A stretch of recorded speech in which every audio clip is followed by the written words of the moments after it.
On track, now we going way up. W's as easy as a layup. Working late, stay up. Counting all the way up. Counting blessings, yeah, you know we pray up. Pray up. On track, now we going way up. Now we going way up. Now we going. On track, now we going way up. Now we going way up. Now we going. Keep the same energy. Work on being better when I'm 70.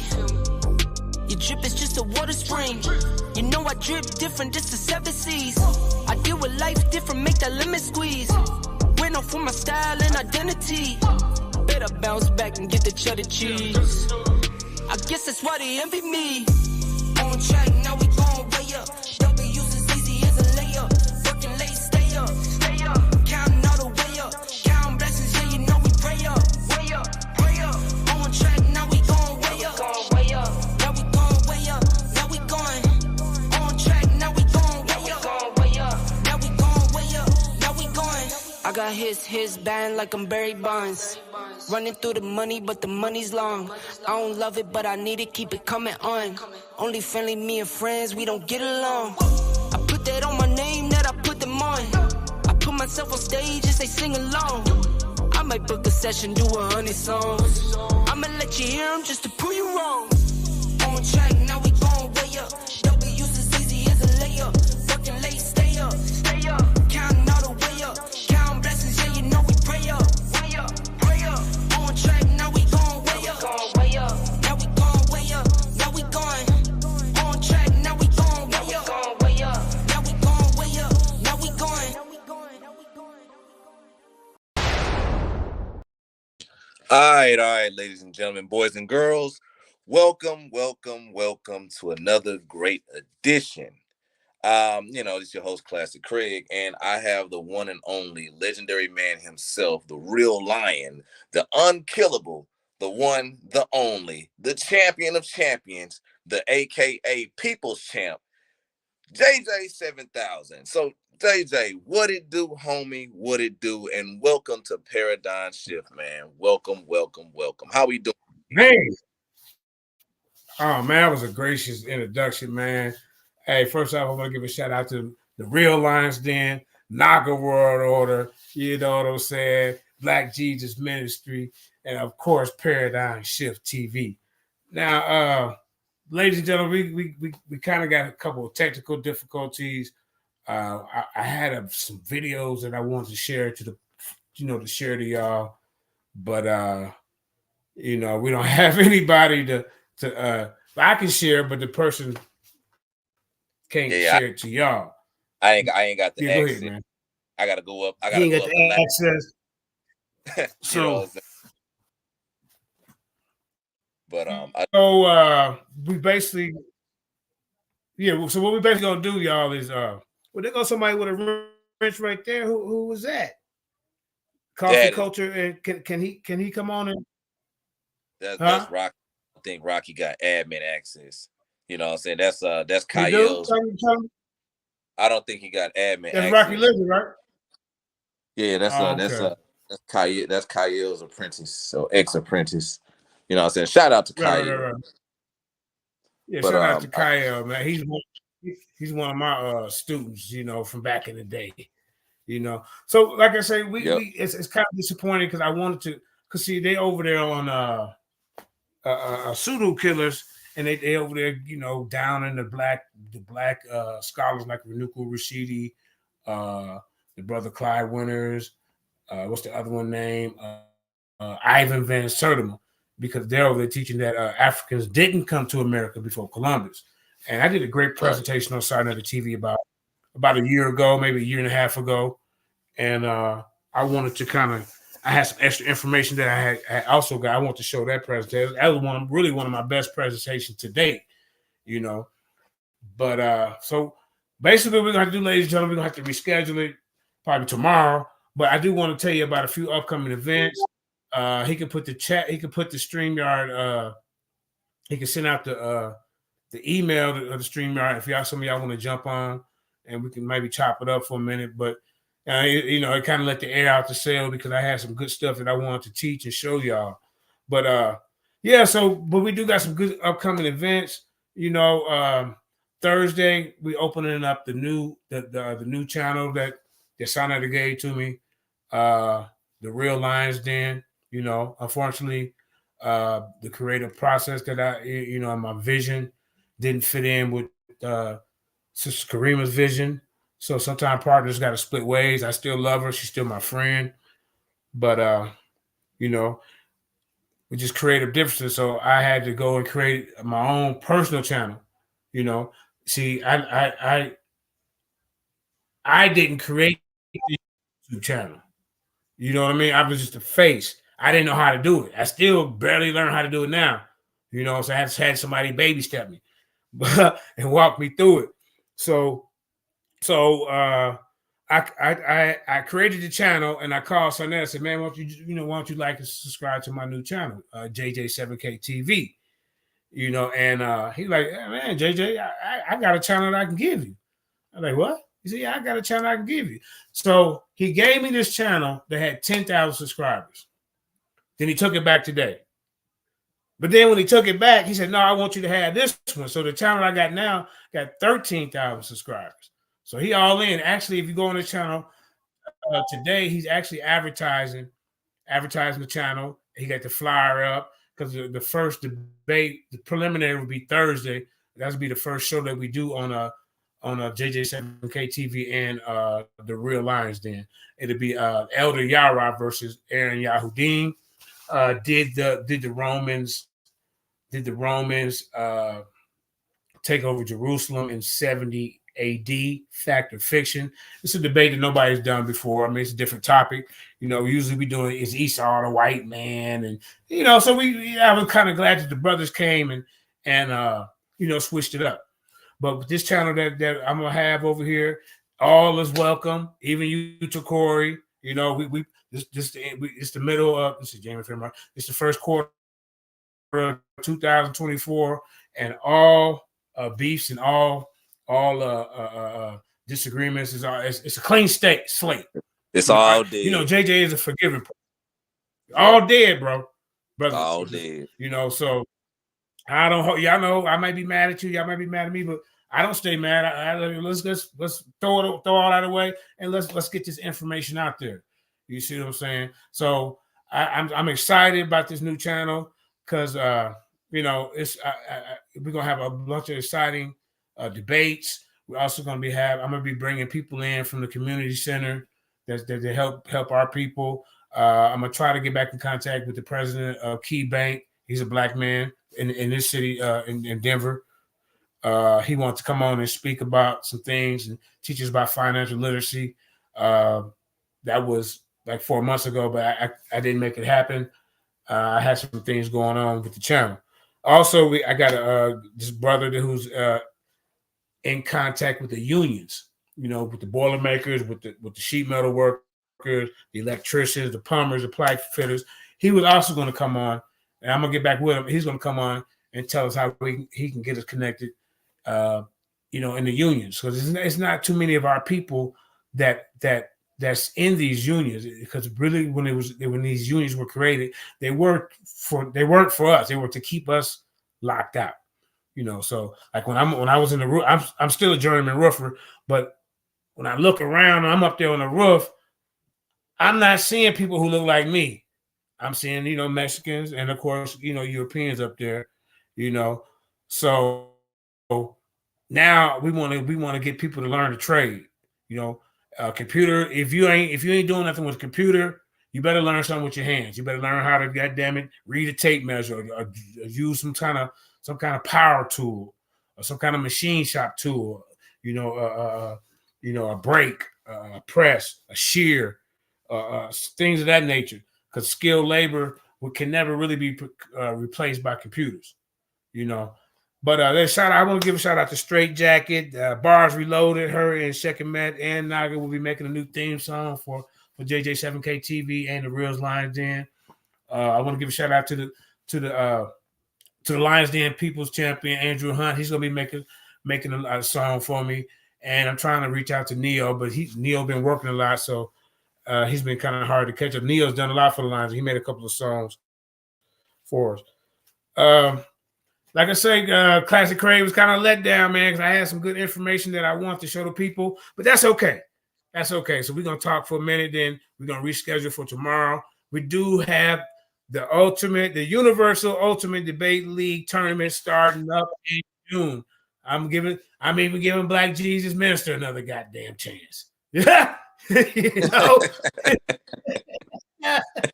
Black Jesus, I love you, but you better not mess this one up. I'm gonna tell you right now, I'm done fooling with your tournament talk. So but it's gonna be set up. Look, actually, we already have 29 debaters that we gathered in 2 days. So we probably gonna get like 40 a total of 40. That way, some people drop off. We'll still be able to fill up all the slots. It'll be set up like the NCAA tournament. We'll have 16 on this side. 16 on this side. And then each person will win. They move on to the Elite Eight. Does that be 8? Yeah, 8, and then the Final 4. So we'll go like 16. No, wait. Yeah. 16, 8, 4, 2, and then 1. The last 4, the Final 4, we plan on doing. It'll be 3 pay-per-view debates. We probably charge like $15 to $20. We're not gonna charge you $30.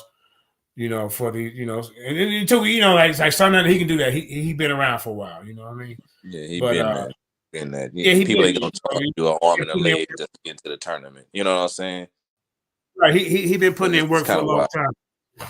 So yeah, man.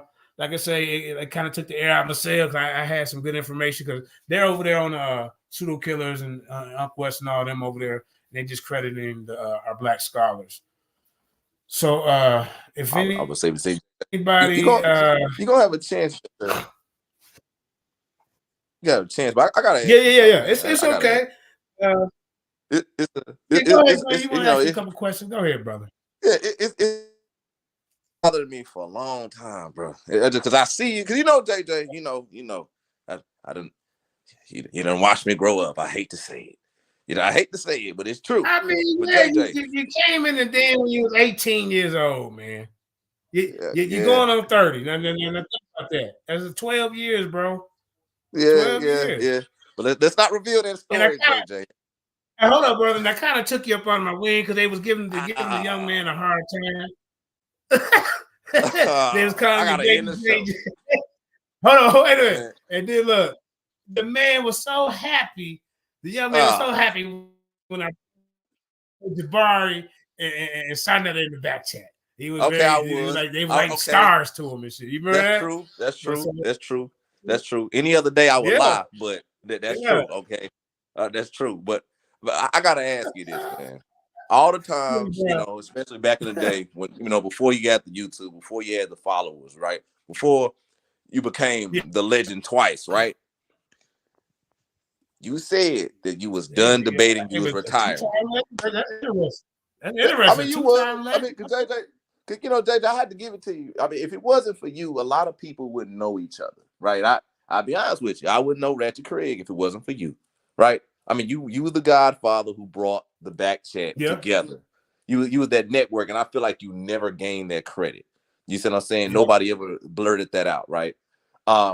A lot of people, and I have to say, they did copy after you because you were the one who made that trend a thing, right? Because you was trying to make it positive. No matter what all the storms and everything that happened. That's how. There's a difference, right? Yeah. I cut it down to 48 because 48 you can do live chats and live back chat call. Before that, everybody had like 100, 200, 45, 50. And you couldn't do the call thing. I kind of figured out, if you go under 48, we can do live calls. So that's how it grew, and then that's how we really started debating.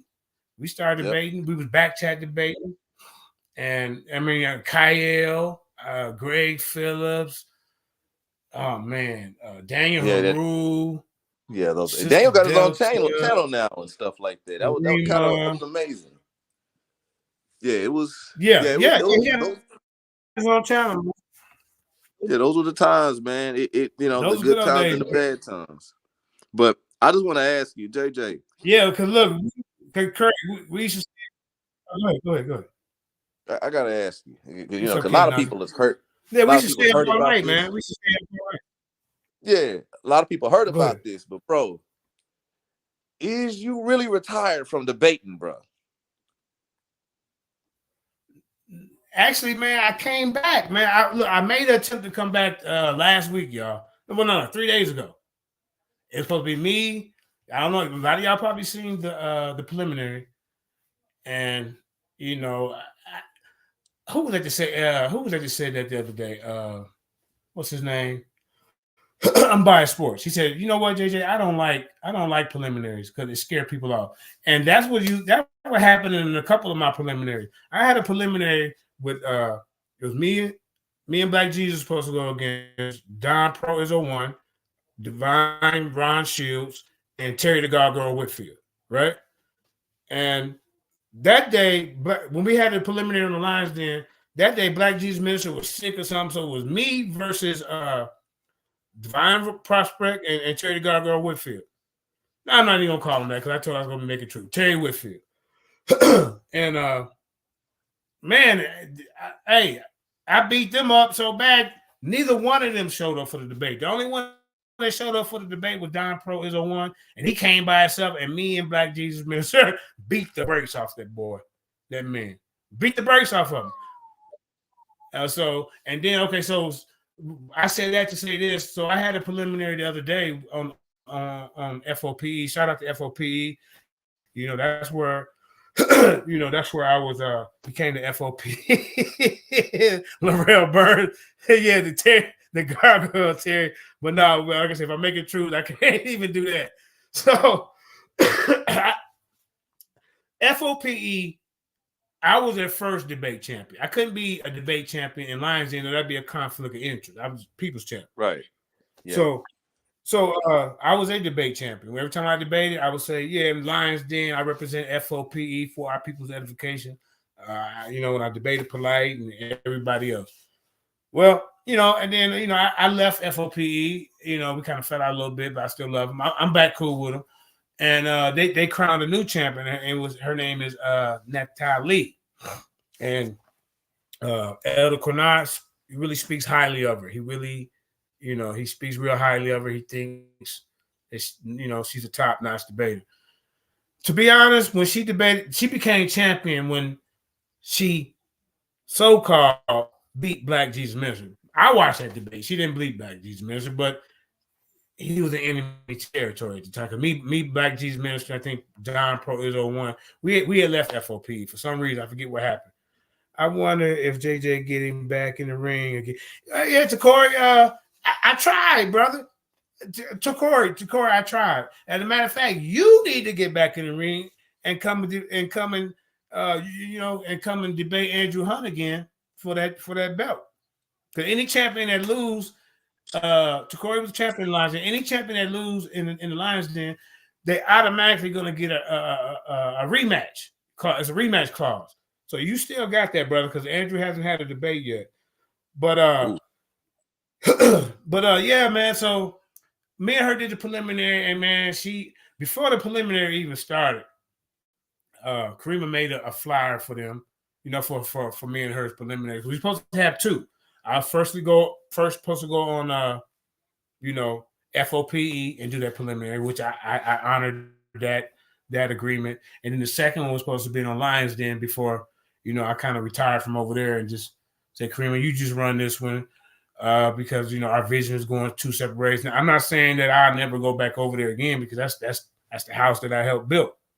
You know what I'm saying? But, sometimes you got to spread your wings, and sometimes you out, like Michael Jackson, he outgrew Tito and them. You see what I'm saying? Yep. He became a solo act. Yeah, he got to do a solo act. So that's what happened with that.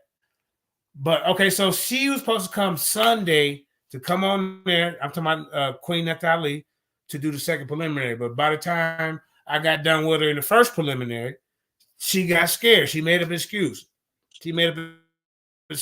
She said, "Oh," I said, "Elder Canard, are you gonna your champion gonna come on the Lions Den and do the second preliminary?" See, some debaters have to have like a home court advantage, or they ain't going nowhere. Garfield ain't gonna go nowhere beside another TV to debate. He came over here once and he got beat up. Yeah, the Slim Reaper beat him up. Yeah, remember that? Yeah, he did. Who else? All I'm saying, if you go look at my resume, 98% of my debates are on the road. Then I had since we had that platform, I've had 3 debates on Lions Den. All my debates. It was Black Lions Supreme, which I was going to show that debate today. But then I was like, I heard pseudo killers talking about the Africans didn't come in for Columbus, so I had that loaded up too. Hey, shout out to Nanya Business. Nanya Business. Okay, I get it. And then I had that debate. I had Don Pro Izzo 1, and I had what's his name? Sebastian Cole. Those are the only 3 debates that I had on Lions Den. So I say that to say this. I'm used to going into enemy territory and debating people. I'm used to the audience heckling and jekyling and JJ7 felonies and all the nicknames they give me. You know, I'm cool. I'm used to that. But Natalie, she's a protected debater, right? She is protected over there on FOP. She is protected over there on Killer Priest. See, so she's not gonna come to court. She's not gonna come and do this. She didn't honor an agreement. So basically, she ran from the goddamn debate. So I guess until then, I'm back in retirement. I don't know. I'm thinking about setting something up with matter of fact, I am going to set something up with Malachi Maccabees. I did call him out, and he owed me to it. So stay tuned for me and Malachi Maccabees. If y'all don't know who Malachi Maccabees is, he used to be an Israelite. Then he became an OASP. If y'all don't know what OASP is, it's John Newberg is a white dentist who came up and had a vision, and I guess somehow it's called automatic writing. Somehow some kind of spirit came over him, and he couldn't see what doing. He like Stevie Wonder, and he was typing everything. You see what I'm saying? So that's weird. Yeah. And then they classic Craig. They instead of calling Jehovah, they call him Jehovah. You see what I'm saying? They stole a bunch of stuff from the Bible. Yeah. And some of their teachings, I know, kind of all over the place. In some of their teachings, they got they got Tahuti and Jesus kicking it together. Where's that in history, ladies and gentlemen? Nowhere in history. Tahuti and Jesus. They got the book of yeah. Jesus and Thor. I mean, it was Jesus and Tahuti kicking it together, y'all. They got the book of Thor. The book of Thor, y'all. I mean, that book is crazy, man. So, so me and Malachi Maccabee, we're gonna have that's gonna be my next thing I set up. So I will be debating again because I get that debate itch. If I can't set up a debate and I don't see my peoples and my folks in the back chat, setting some up, I get that debate itch, and I go call somebody. I got to get back in the ring, but it's been unsuccessful since I retired. I get more joy. I gotta say this, man. When you said I'm retiring, I said this man is lying. He'll never retire. You know what I'm saying? It's too much in him. You know what I'm saying? It's too much in you, brother. Because like you how can I put it? You made the sport be accessible to everyone outside of Sarnetta, bro. Like seriously. I mean, like, I don't think you understand. Yeah. They wouldn't be, I'm gonna say this, there wouldn't be no Naga if it wasn't for you. It would be a lot of it wouldn't be no little groups. It wouldn't be no Craig and Craig law firm. You know what I'm saying? It would be none of these different little splinter groups that branched off, because they all originated in the Lions Den. Like, I mean, I remember back in the day, you and Greg used to argue, and Greg used to always run Team Heretic. Yeah, Team Heretic. Yeah, and Greg used to always run from you. He had to even pretty much like, how can I put it, sabotage debates. You know what I'm saying? Because he just wanted to find any reason not to really debate you. He was like, bro, talk about your partner Azazel. Remember that? Talk about your partner Azazel, Greg. And Greg said Azazel the angel was his partner. Yeah, he didn't want to talk about it. He didn't want to talk about it. Greg was interesting. It was interesting. So Classic Craig, you remember when we finally did, Greg and I finally did get to debate? Yeah, I don't know if y'all seen this video. It's no longer in existence because you know why it's no longer in existence? Because I beat him so goddamn bad that when Sister Ivy made him an administrator of her group, the first thing, a matter of business that he did was delete like the go video in and destroy the video. I remember wipe the video out. Destroyed it. He destroyed. Then he lied about it. He said he don't know what happened to it. That's when she was gone for a while. And you know what I'm saying? Yeah. And he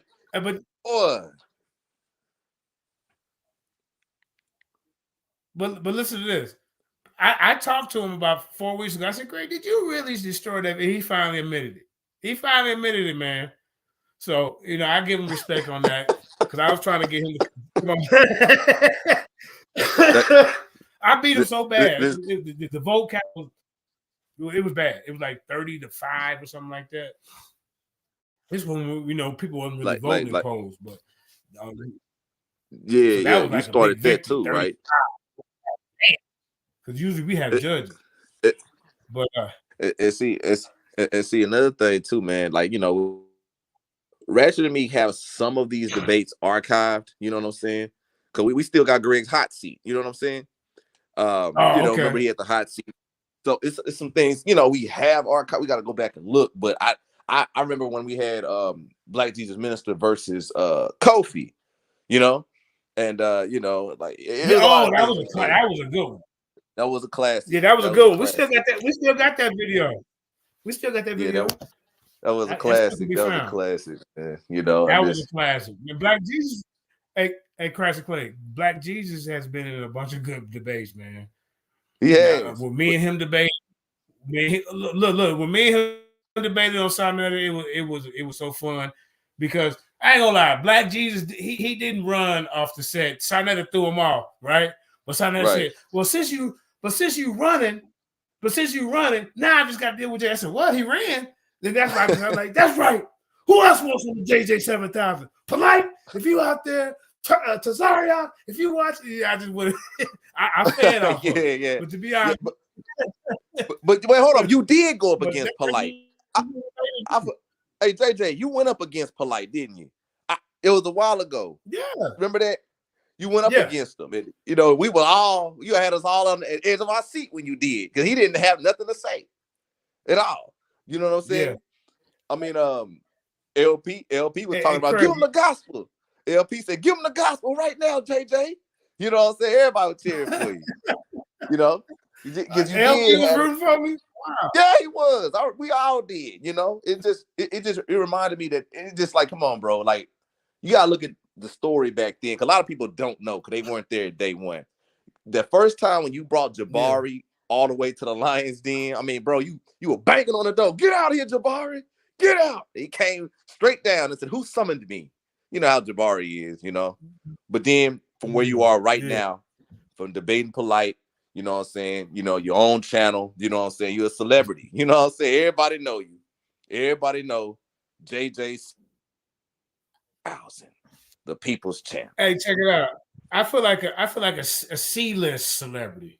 You know how you got the A-list celebrities, B-list. Yeah, I'm like a C-list. You know what I'm saying? You know, so but I'm cool with being a number 3 type of celebrity. But this what I call you. A YouTube celebrity.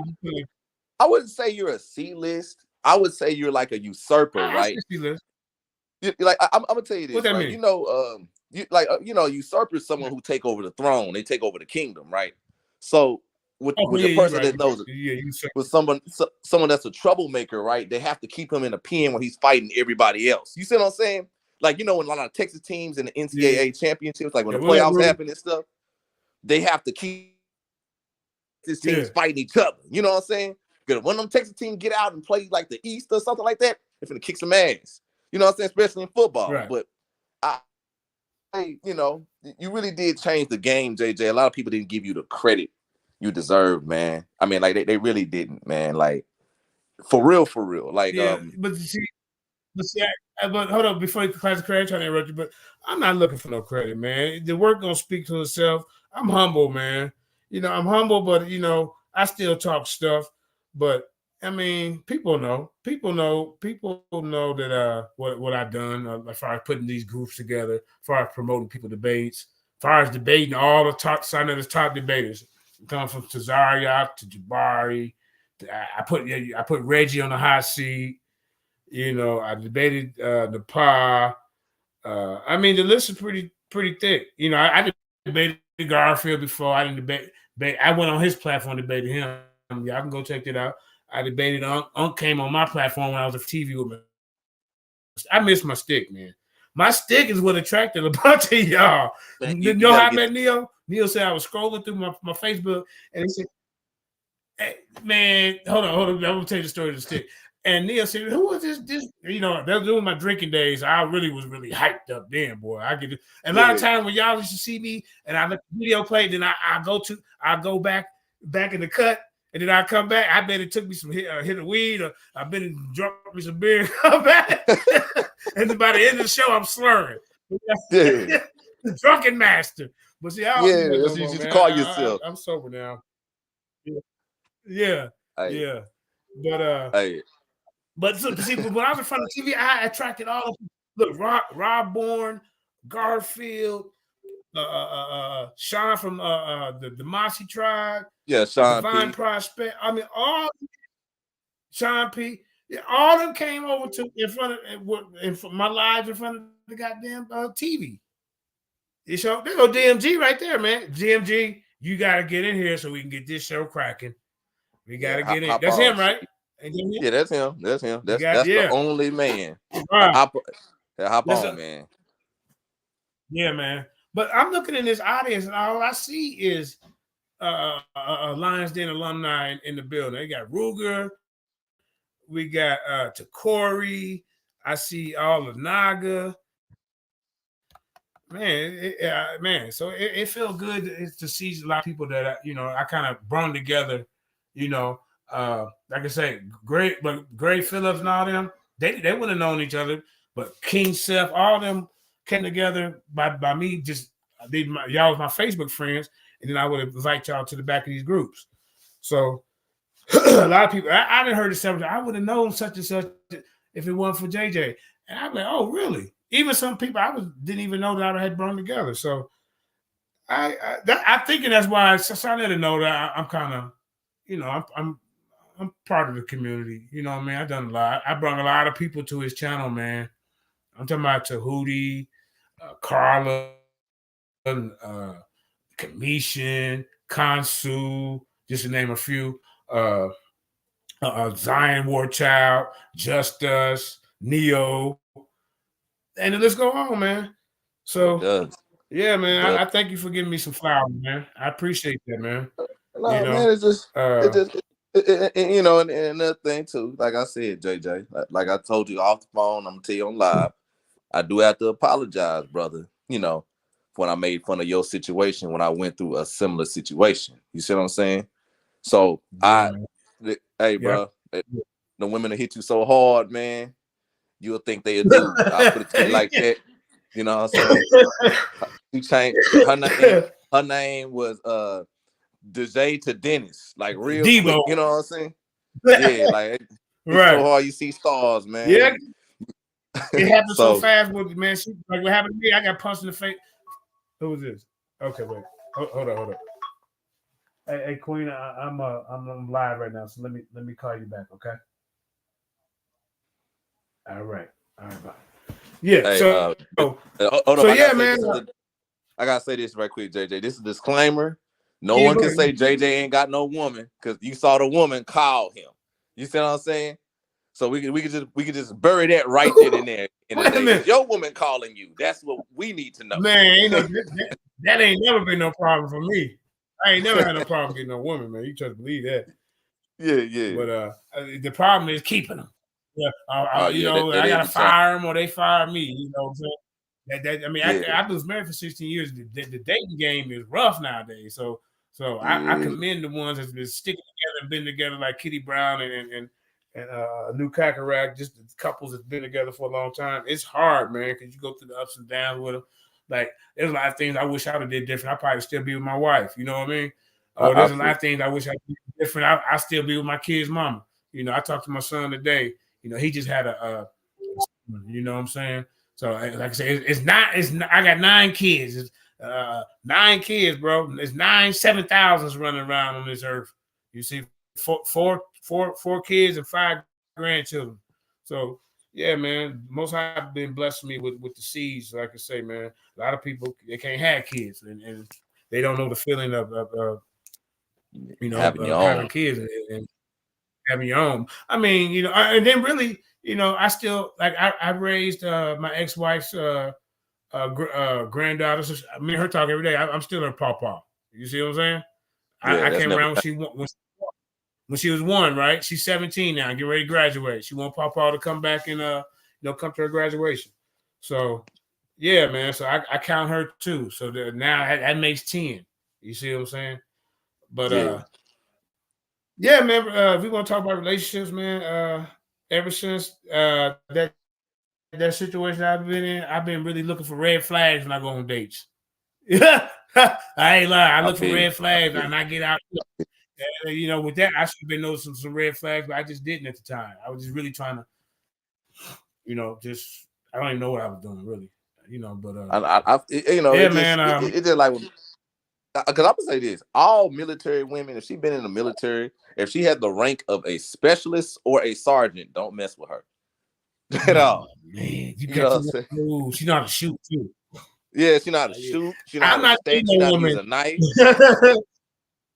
I'm not dating a woman that can shoot better than me.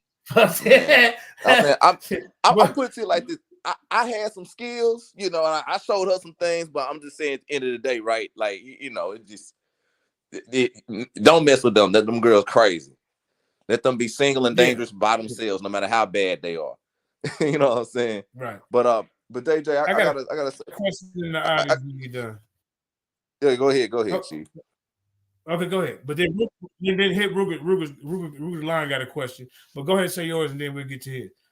Okay. Well, since you put it up there, we finna elevate y'all.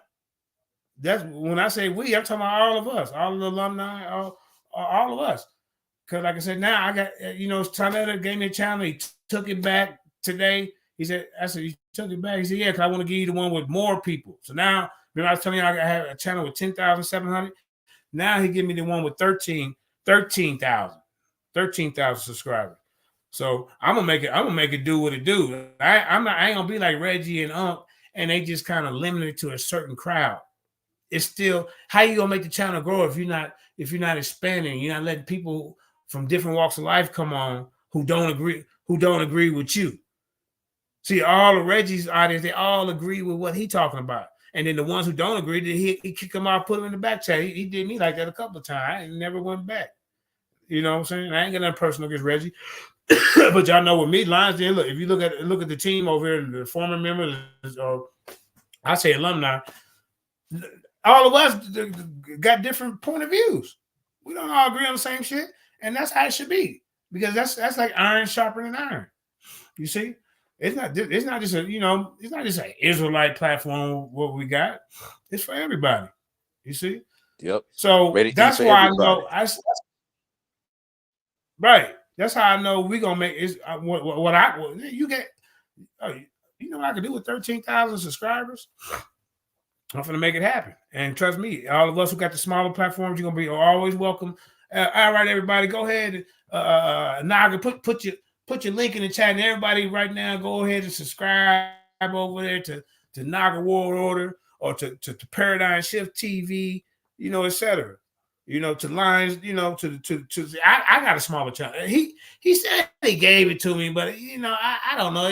It might be like Red and Debo. It's both of our bike. Then they get mad. Next, you know, I'm getting punched in the face and kicked up 20 feet in there. It's my bike, punk. You know what I'm saying? So, but he said I'm not gonna do that. So, I mean, and then today he did a show and he was promoting the flyer. He was promoting the debate that's coming up, Ruger. Like I said, we got I put Elder Canal versus Aaron Yahudin. Aaron Yahudin, don't sleep on him, man. He was Lions Den champion for a while. Actually, when a new cracker race said, "Well, I really don't got time to continue with the tournament," he's like, "But so I'm gonna go ahead and pass and let the young lion represent," and he did good. So yeah. But that's what we got going on. Any artists? Yeah, go ahead. So I got a question. Check this out. I think I do. I got a light one, but JJ, I gotta ask you this question, Chief. So okay, so thank God you're not retiring from debating, all right? Because there's a lot of boring debaters out there. But this is one person that's been running from you for a while, even though we cool. I have to pretty much say this man's name. Ratchet Craig has been running from you for a while. Oh, he's been talking a lot of shit. Man, he's been running from you for a while, man. Yeah. So I hate to do I this. gave up trying to debate. I used to get mad and call him out. Then I used to get mad and call him out. Like, well, get in the ring. This evolution monkey business. Somebody said, "No, they want me to debate in Mudawa." But yeah, I mean, we make it happen, man.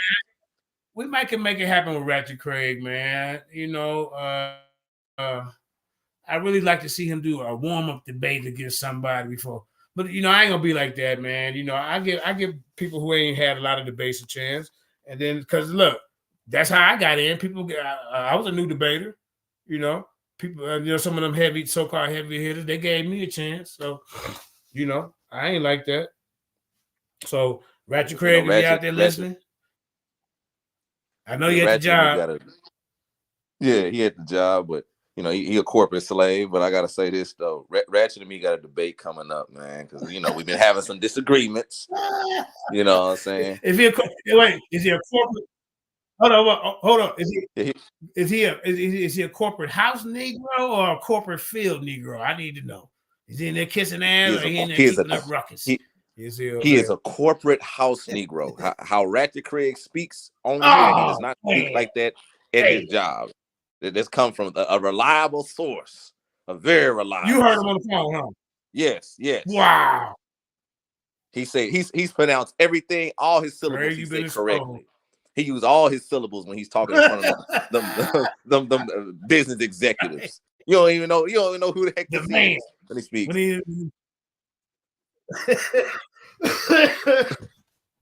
Man, I got a cousin like that, but when he doing business with Caucasians, like, yeah, my name is Chavez Childress. How are you doing today? You say you need that measured. Then when he get off the phone, where the bitch is that nigga? I'm like, oh damn, who is this nigga? You know what I'm saying?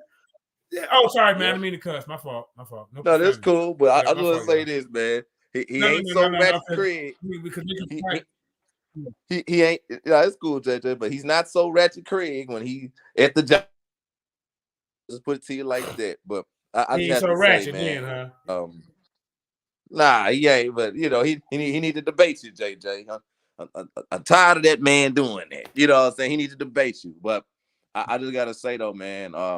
Hey, JJ is back, ladies and gentlemen. You know, I mean, he's a debater, master chef. He whooped Paul in a cook-off contest. You know what I'm saying? Paul's been salty ever since. You know what I'm saying? Like, hey, he's a man of many trades. Ghetto meals, right?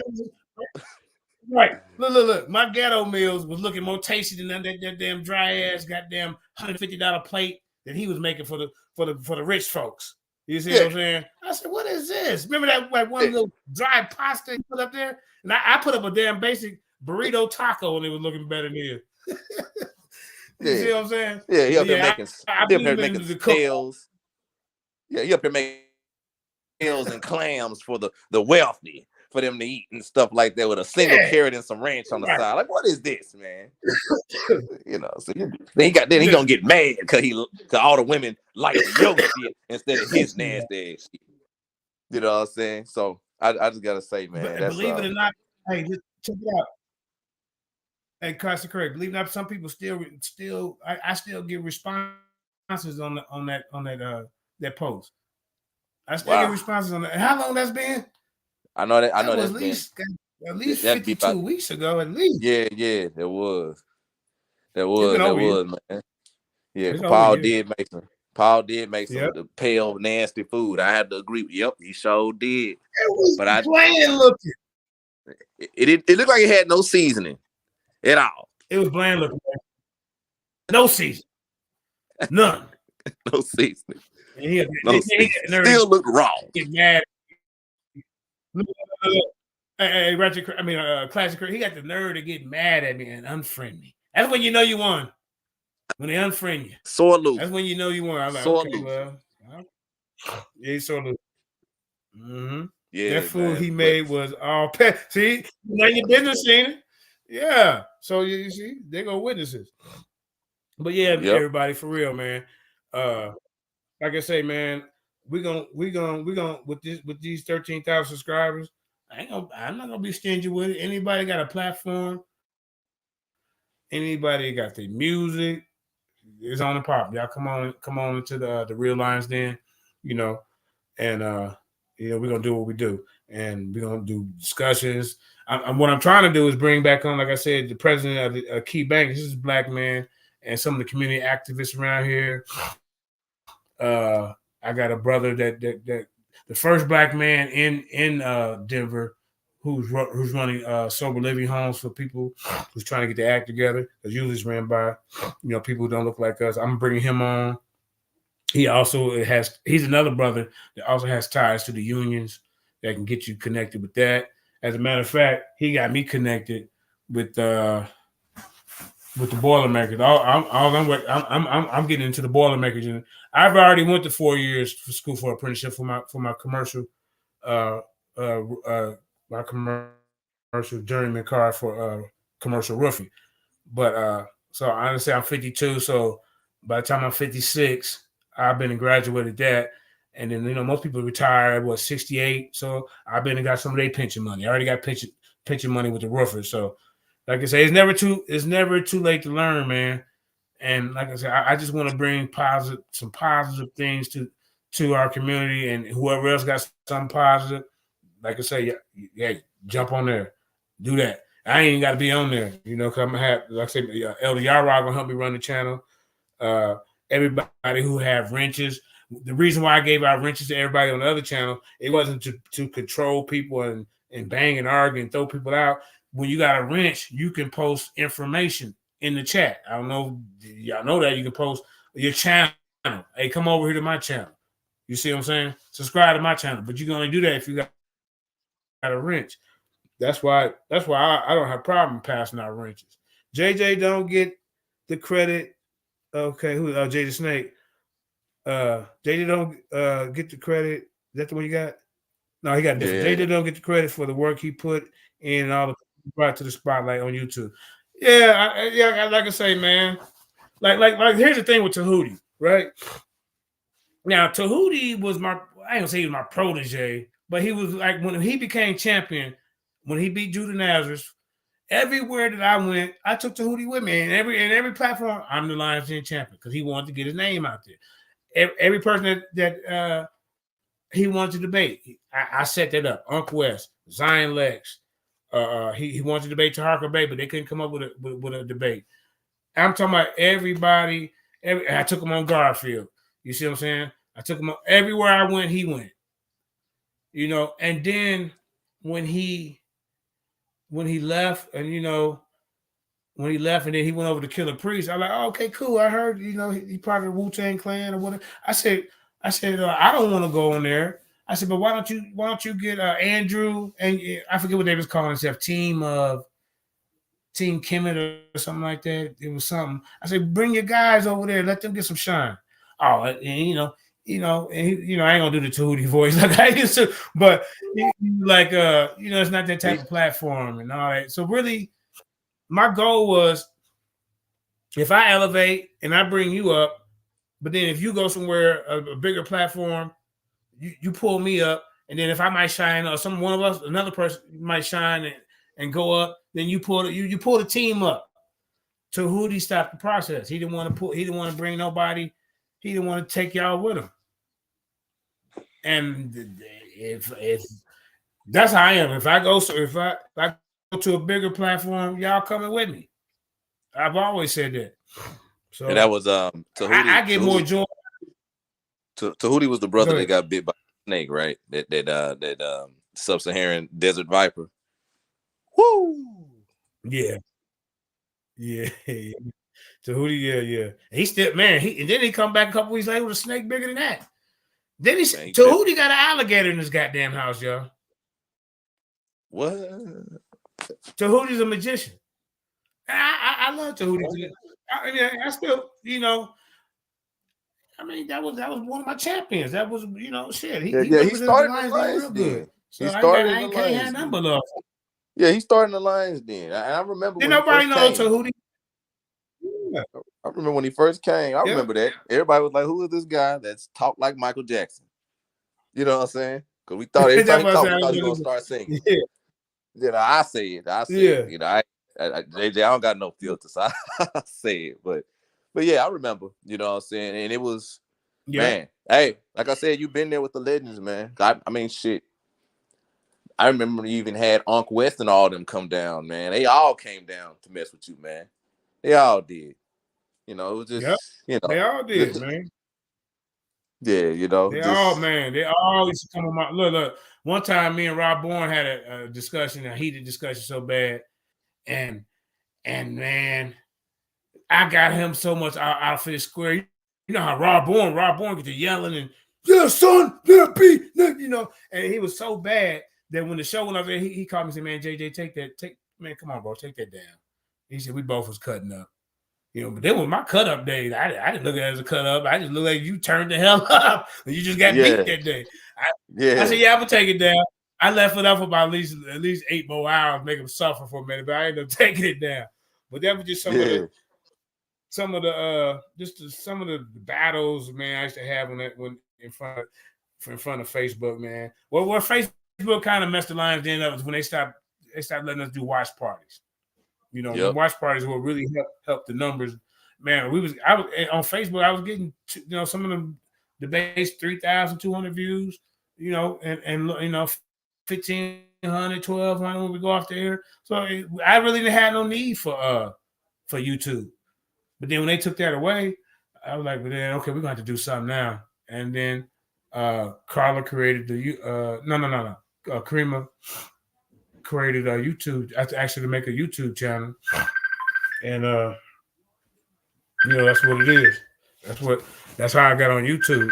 I mean, my own channel. Well, kind of on my own channel, access to it. But yeah, at DMG, we can't get in. I can share, but Craig can't share it. So we need you to just pop on real quick if the people still want to see the information that I got. DMG. What you doing, man? You need to come on real quick, just pop on real quick, and I guess so I can at least share the video because, like I say, a lot. I think it's some important information. It was some good information. I don't always do biblical debates. I done the Big Bang Theory on trial with Sebastian. I beat Sebastian 3 times. I've debated Sebastian 3 times, y'all, whether y'all know it or not. 3 times. And Sebastian is an Oscar award winner, R&B singer, producer, writer. Yeah. And he won an Oscar. JJ whooping on Oscar award winners. Matter of fact, you should just send me that goddamn Oscar, goddammit.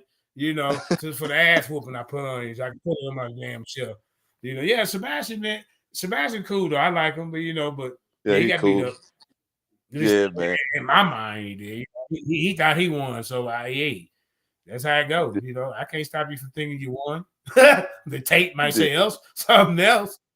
Look, when you start agreeing with me on the damn debate, Craig, shit. How the hell you claim you winning? How the hell you? And that theory, maybe I'll show that classic debate.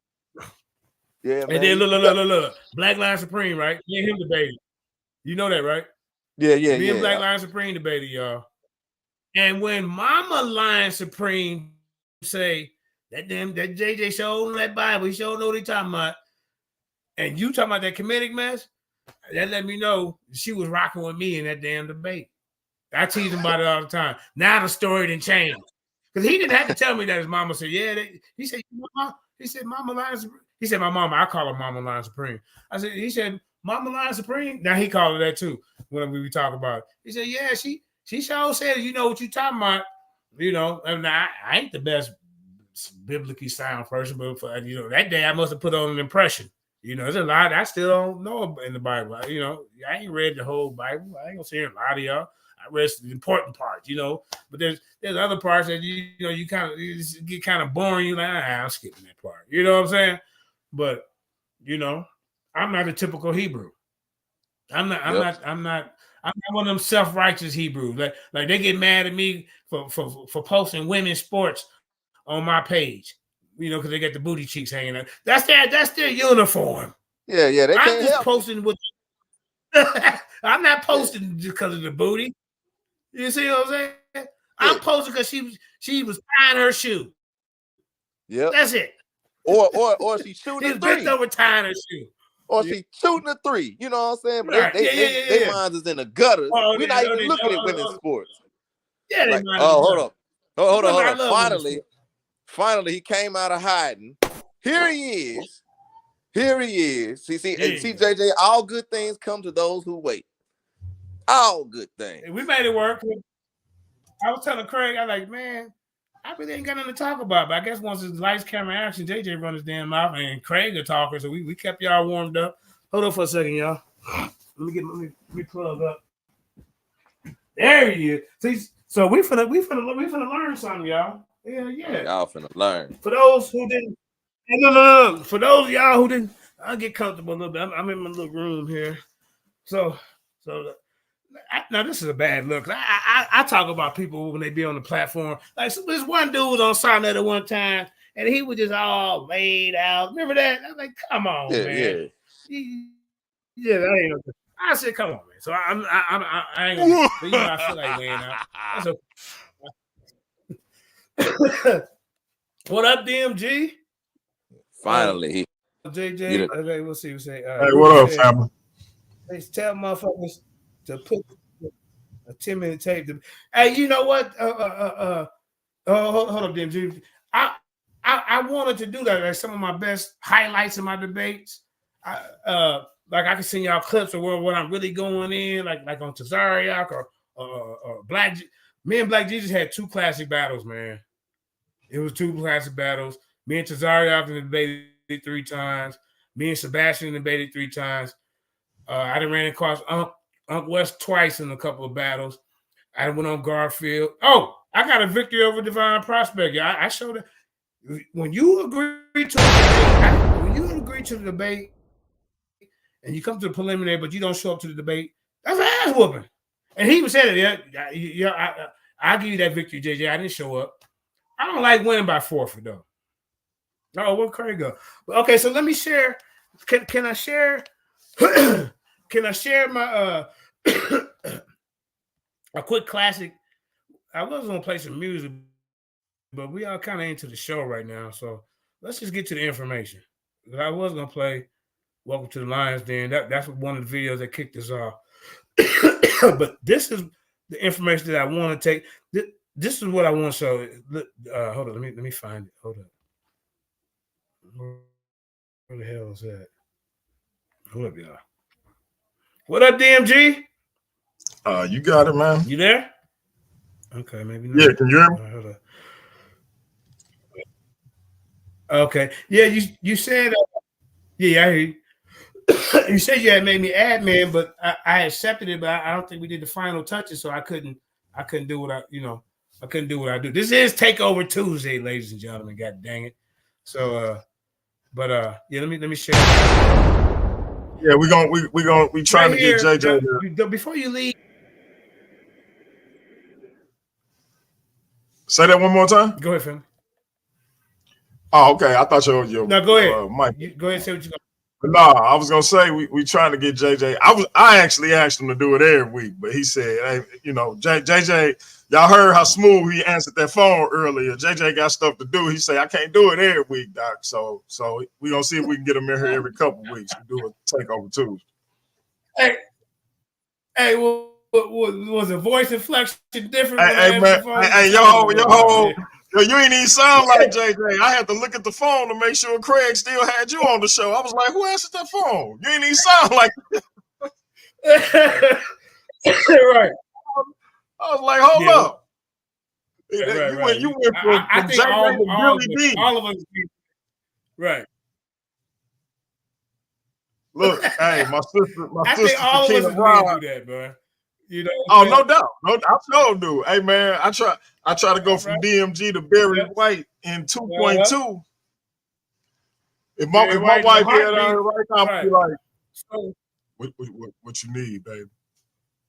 Real quick. You see what Sakina Ross say every week. Man. Right. Yeah. The queen has spoken. She say every week. I mean, I can bring guests, right?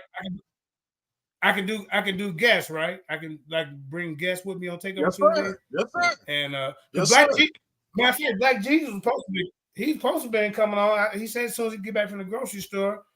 But let me call him real quick. Let me just start the video.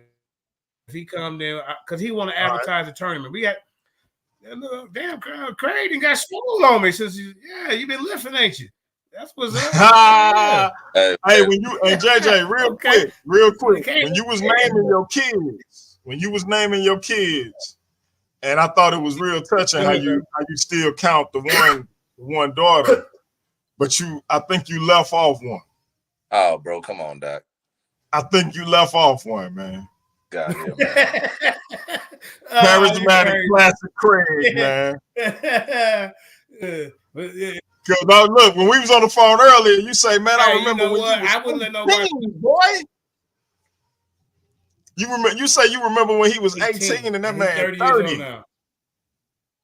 Man, yeah, you can go add him to them cheering.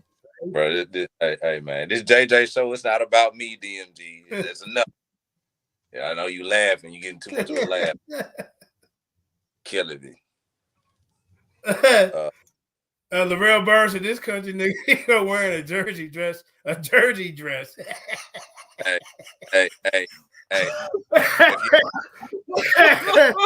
So check it out, man. I gotta tell a lot of people this, right? If you lived a rock entire life, a lot of people don't. A lot of people wear jerseys. Like, for example, right? Lil Wayne got his own limited edition jersey, right? Young Money, right? Outkast got their own limited edition jerseys. The Atlanta Hawks did for them. You know what I'm saying? You know what I'm saying? So it's basically, it goes with the style. You see what I mean? But a lot of people don't know because they don't go nowhere and they just be on the internet all day and live under a rock somewhere. So hey, where I'm from, people do.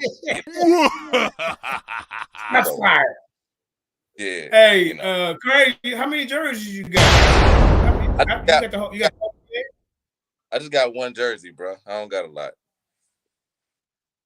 Man, subscribe now. Every commercial break, you switch up. I peeped your game. There ain't no truth to that. That's a lie. I peeped your game. Ooh, that's a lie. Yeah, but okay, yeah. Let's get to this information now. I need to show this 4-minute video before I show the one I did on Sarnetta. Okay. Because this is what y'all need to see.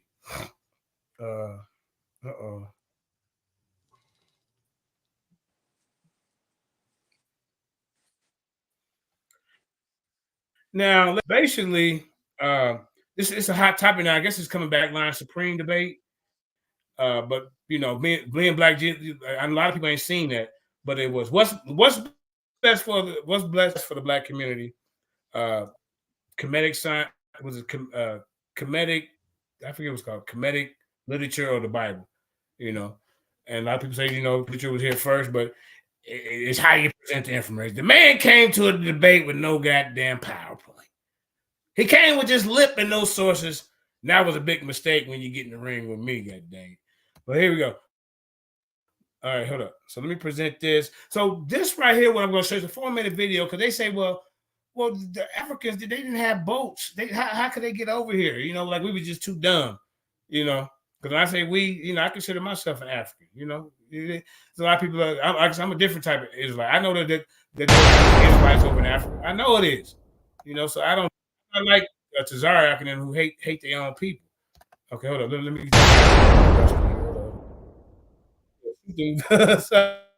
That scared me right there. She had to peek around. Are you not entertained? Hey, you better make sure you in St. Louis. You definitely better peek around. God dang it! I got family out there. Okay, present. Okay, here we go. All right. So this is a 4-minute video to show you the ocean currents of how. Are you trying it? Okay, yeah, of how the Africans came over here. So whenever he ready, then I'm gonna get it to my information. I don't see it, bro. Spin. Okay. Wait. It's twirling. Can you see that? Yeah.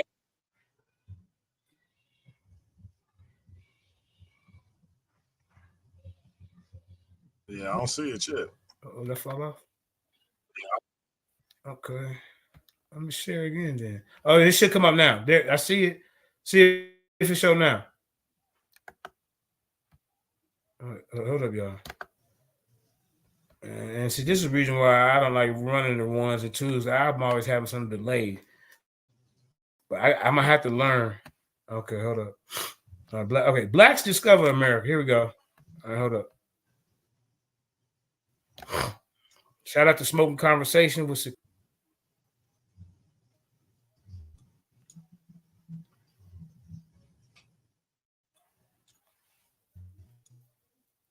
Can you see it now, family? Is it coming up? You got to hit the share. I say I'm sharing. No. Oh, there you go. All right. Hold on. Damn, I have to go back out. Hold up. Let me see. All right. Damn. Okay, I gotta go back out again because it won't. Hold up, man. Somebody talk while I get it going. All right, hold up. Okay, let me try one more time. Because I came out. Yeah, this is a very important video because it dispels the myth that we were just too dumb. That's the argument that Garfield's making, and people over on Dagger Squad and people over there on Pseudo Killers. They want to give all the credit to the Europeans. Say they were smart. Well, and more basically, if we wasn't we had to wait on Christopher Columbus to bring us over here. So what is that saying? Like we weren't smart enough to follow the ocean currents. And here, let me put it on. All right, here we go. Let me know. You see it? Columbus, suggesting it was as formidable as traversing several galaxies. Let me know if you see it. This perspective has overly romantic.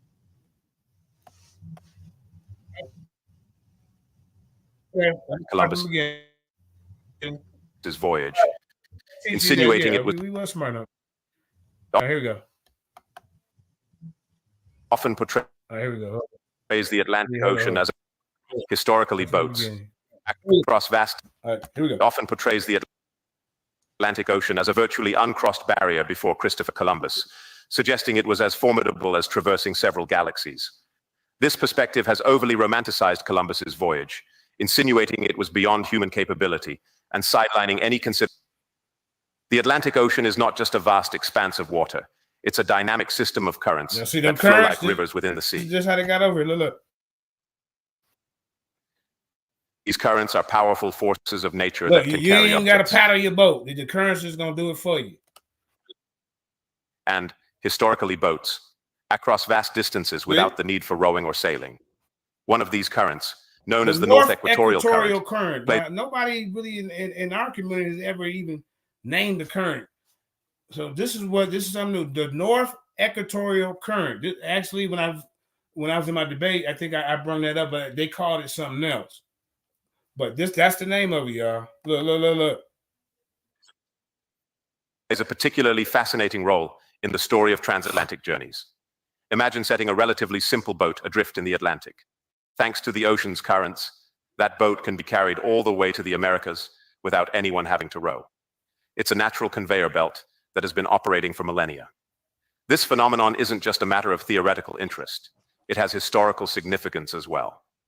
The North Atlantic Gaia is a large system of circular ocean currents that stretch across the North Atlantic from the eastern shores of the United States to the western coasts of Europe and Africa. This Gaia is part of a global conveyor belt of currents that circulate water around the world.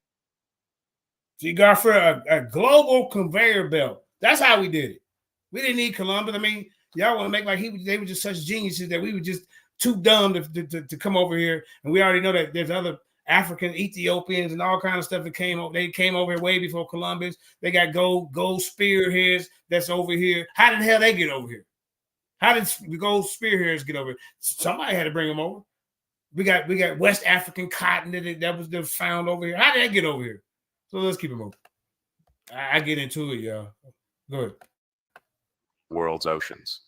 Crucially, one of its components, the Gulf Stream, flows from the Gulf of Mexico, hugging the eastern coast of the United States before heading east towards Europe and Africa. For ancient mariners, understanding or even inadvertently leveraging these currents could turn the daunting expanse of the Atlantic into a navigable pathway. The Gulf Stream, in particular, could provide a powerful assist, propelling vessels from the Americas towards Europe and Africa, reducing the time and effort needed to make the journey.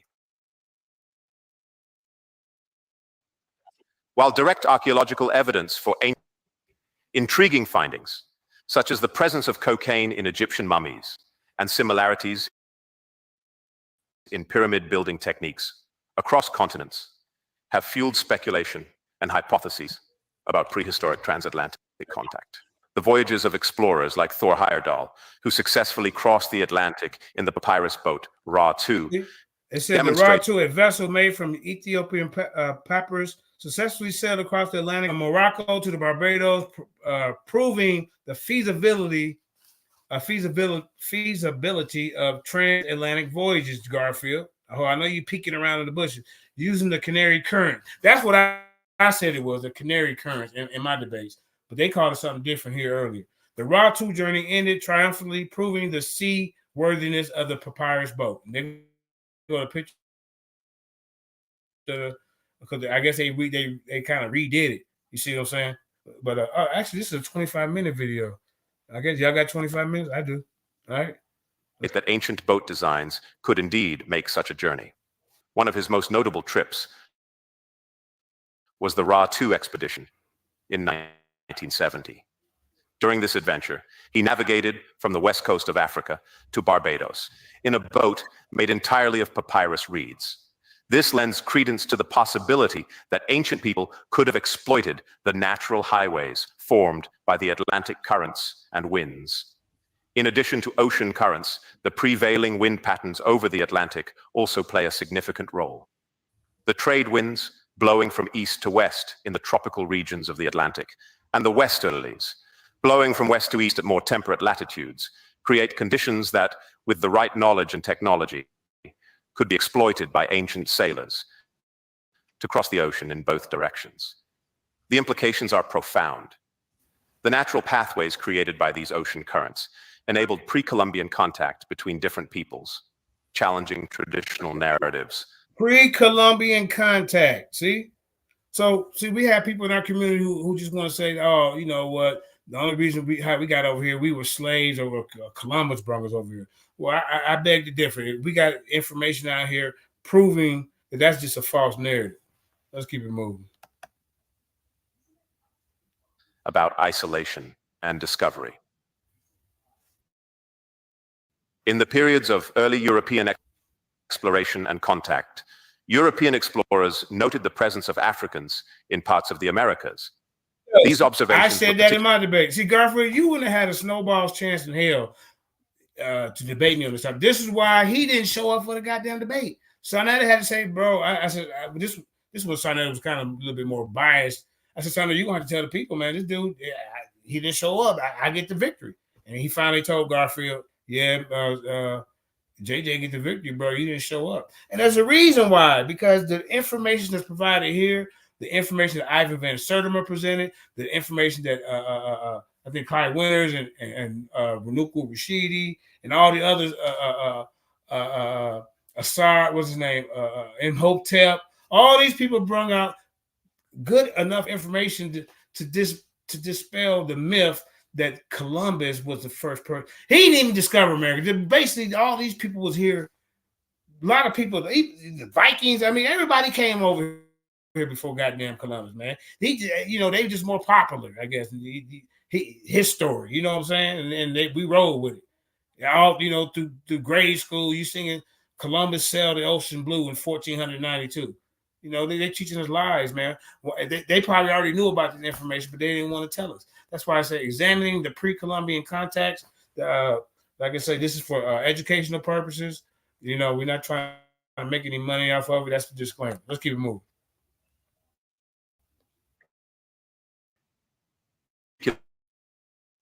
Particularly frequent near the current helped facilitate transoceanic journeys. This suggests that the currents played a role in bringing people across the ocean. Contrary to the Eurocentric narrative, there is evidence suggesting that interactions across the Atlantic predated Columbus. Columbus himself, along with his contemporaries, reported on voyages from West Africa to the Americas, indicating a history of transatlantic contacts. In his account of the second voyage, Columbus recorded that upon his arrival in Haiti, which he referred to as Espanola, he was informed by the indigenous inhabitants about the arrival of black-skinned individuals from the south and southeast. So the people that was already there is telling Columbus and his crew, man, yeah, there was some black-skinned people that already came here, man. You Johnny come lately, brother. You see what I'm saying? But then when they get back home, they ain't telling them that part. But then I guess I think I take that back, because even in Christopher Columbus' journal, he admits it. But over here, when they teach us in school, they left that part out. They did that on purpose, But I'm gonna show a couple more minutes of this. Visitors were said to have arrived in ships, trading spears tipped with a golden alloy. See, everything that this video is saying, I said in my debate. But for time purposes, y'all can go back and watch this, because I want to get to my information doing it. I'm basically saying the same thing that they're saying. You can go check this. This is like history. Subscribe to this channel, because it tells about a lot of our Black history. You see what I'm saying? That was left out in school. So let me take this one off, and let's get to the meat and potatoes. What you think about that so far, DMG? What's your thoughts on that? If you're still there. I mean, okay, I feel like it's possible, Doc. I don't, because I know Mansa Musa's brother was supposed to be king before him, and he ended up leaving on an expedition with a large fleet. Yeah, and never came back. And so, 2 boats. Could that be? Right. It was only 2 boats. I thought it was like okay, but if it was only 2 boats, either way, he never came back. Could that be the people that the people from the indigenous people from Haiti was talking about? You know what I'm saying? Because who else would have gold than somebody from Mali? Right. Because they say Mansa Musa had enough gold. I was gonna say they say Mansa Musa had enough gold to shake up the economy of Kemet, so his people would probably have those gold tip spears. So, man, right. Like I say, who was that? Oh yeah, that's right, Afro Asia. It was David in Hotel. Yeah, thanks for correcting me. The real Blair. I mean, okay, well maybe showing my thing might not make you yawn, brother, but it's okay. Okay. Maybe, I mean, if you feel that the information ain't right, then maybe you can come and teach me something. Yeah, it's all good. Let me go ahead and get to the video then. I mean, my information this is one of my best presentations to date. At least that's what a lot of people tell me. Let me find it. Okay, there it is. Okay, let me share. Yeah, okay, brother. You got a right to lead. Nobody's forced to stay here. See, back a couple of years ago, I would have went in on you. Come on over here. Get up here. Show me. They don't bother me, man. Everything ain't for everybody, bro. It's okay. It's okay. All right, let's let me share this. Hold on, let me share. Okay, hold on, let me share it now. So I know they don't have no problem with us playing this. All right. And a lot of people want to see me inside of the bang, believe it or not. I guess it's kind. I don't know, but me and him became truth. We all come to a truth when we go against each other. To be honest, it's because the women from his camp or from camp ain't need the love. We try to set up the type of problem. It kind of sour, and then that's the war kind of started, and then but that's all in the past. So y'all ain't gonna be seeing that from him and I anymore. Okay. All right. Let me find it. Wait. I just. Hey. Oh, here it is. Okay. Let me know if you can see. Okay, I got it. Put on full screen. Cool. Let me play. All right. Oh yeah, I remember that. I think Si had to give you your props after this one. One of my best. Yeah.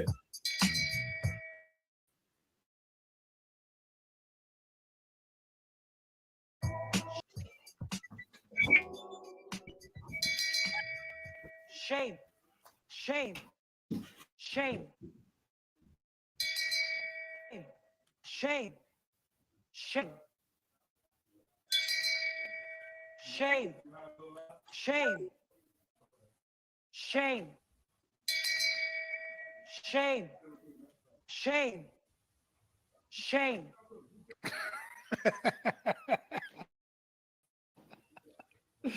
Oh my God, man. This shit is crazy.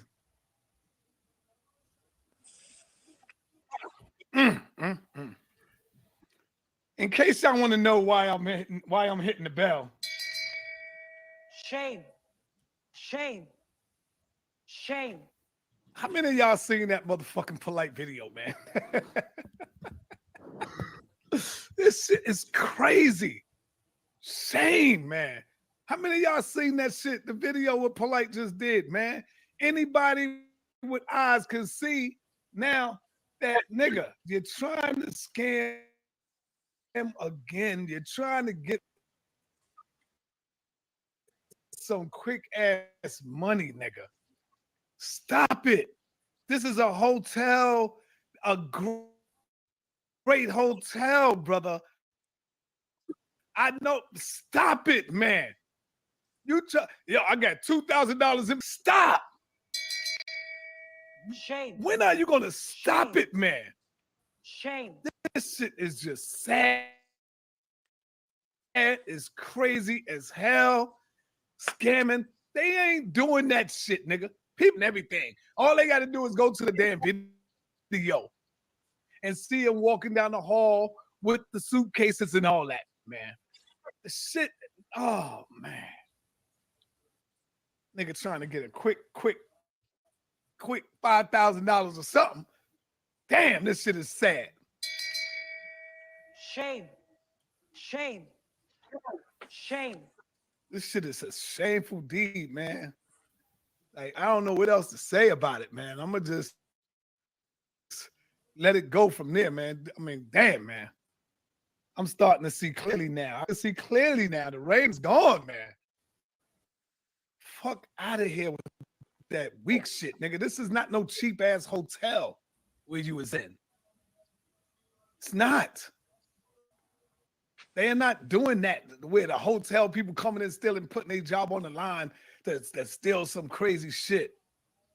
You on that scamming shit again, trying to get a quick $5,000 because you know that money probably low. The money low, nigga. And you got to stop doing this shit, man. But then anyway, I'm glad I'm not fucking with this nigga no more. I'm starting to see the light. This nigga is a fucking shame to the people, man. And I ain't got nothing to gain or lose by saying that. I'm just seeing this shit for what it is, man. No? Somebody said lawyer fees. Yo, for real. Could y'all see that shit? Don't that shit look suspect? Nigga, you ain't got to do that. Just put the claim in and get on the flight and break the fuck out if it's all like that. You ain't got to make a front. You ain't got to get up there and you ain't gonna do a damn thing. You ain't gonna do nothing. We all know you ain't gonna do shit, but just talk. You ain't gonna do a damn thing. You're a coward. Remember, you was on 125th Street with me, and I'm the only one that made you turn up. When y'all look at the Scientology video, you was afraid because the police was coming. And I was there saying, yo, fuck the police, polite. We got the right. We got freedom of First Amendment right, nigga. Let's speak. And that's when you started giving you a little courage. Stop the fake shit, man. Stop it, brother. Knowing damn well you ain't get robbed. Nobody took shit. You just trying to get a come up. That's a damn shame. Shame. Shame. Shame. Shame on your ass for that weak shit. Anyway, peace and black power, man. I got JJ7K, the people's champ in the building. What's going on, JJ? Man, hey, Yahweh Bashim, Yahweh Shabbat. Ah! Hey, polite. Hold up, polite. You're gonna have to cut it out, man. The gig is up. This shit is crazy. What's up, Michael Edwards? I see you. How you doing, brother? Peace to you, brother Jay. What's happening, man? And peace to the family. You know, just Mike, the flamethrower is in the building as well. Flame on. No flame on yet, Mike. No flame on yet. Keep that shit on ice. But anyway, what's going on, JJ? Talk to us, man. You hit me up. You said you want to do something on, did the ancient Africans come here before Columbus? Correct. Because I'm going to say, yes, they did. I'm going to say that because we traveled the globe. We didn't get here after Columbus. There were some of us that was here before Columbus. I'm going to say yes to that answer. I know Unc and the Amin Ra squad and the Dagger squad, they say no. Right. So I'm hoping you got some receipts for this. And maybe Michael might want to add on to it. I don't know. What do you say, Mike? I'm sorry, I missed the question. What was the question? Were ancient Africans, did the ancient Africans come here before Columbus? Were they here before Columbus? Absolutely. And I have some books that I can reference for everybody. And my absolute answer is yes. Well, you know, Garfield and the Amin Ra squad, they disagree with you. They disagree with us. So we'll see what kind of evidence JJ got. JJ is on you, brother.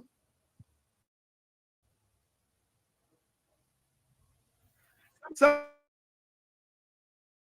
people will say, "Oh, my man," Common said, "Hell." What was the time period?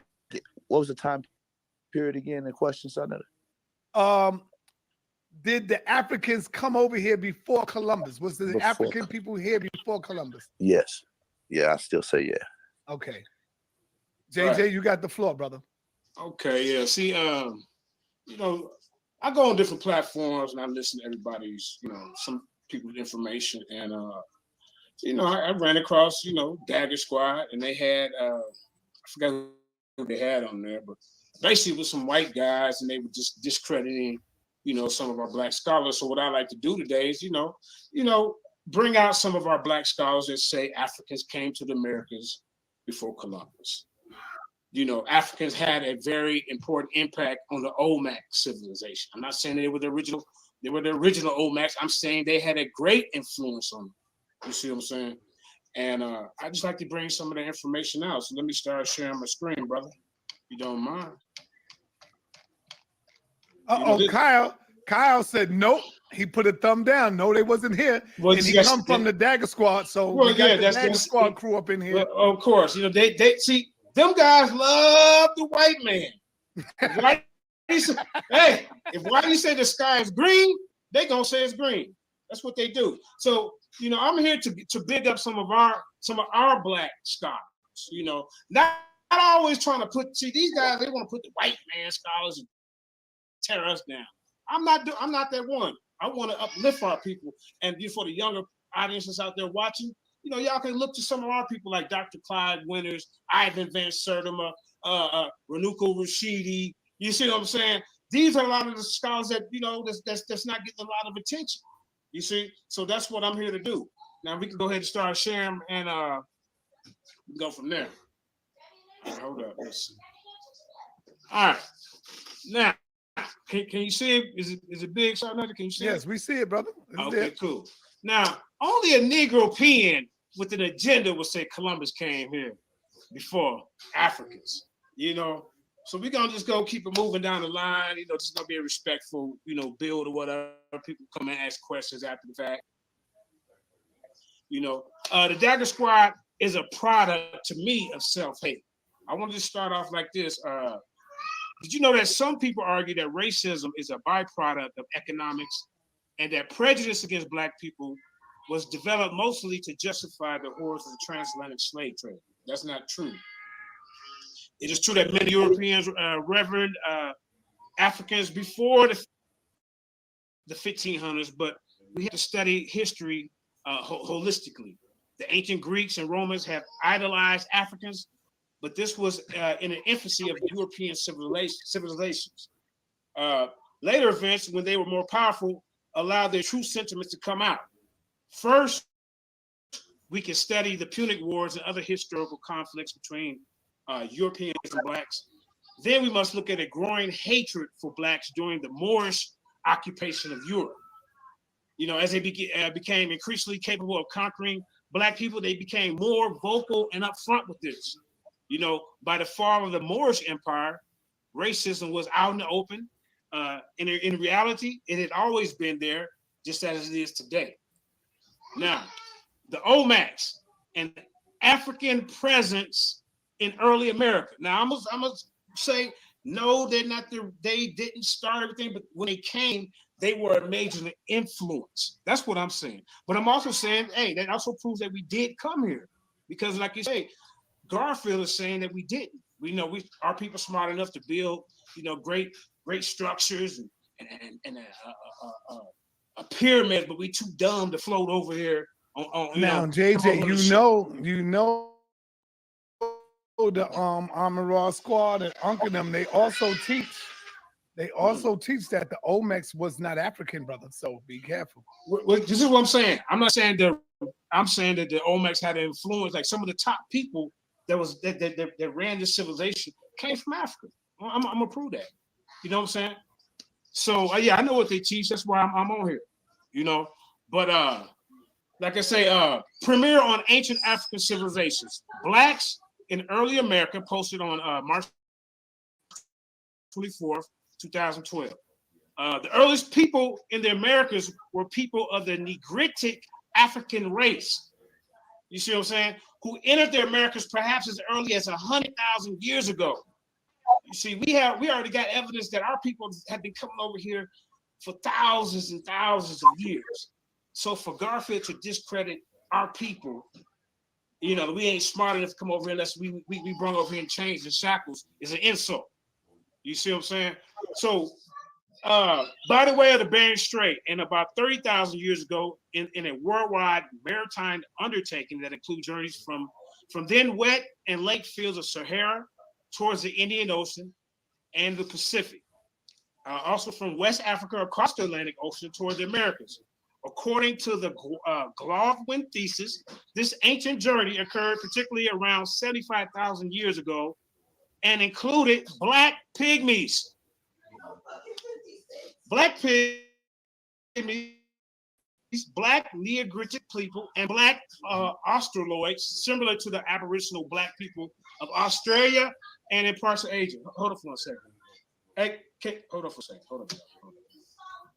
Hey, yeah, can y'all be a little bit quiet in there? I'm on TV. There's kids in here. Hold on for a second.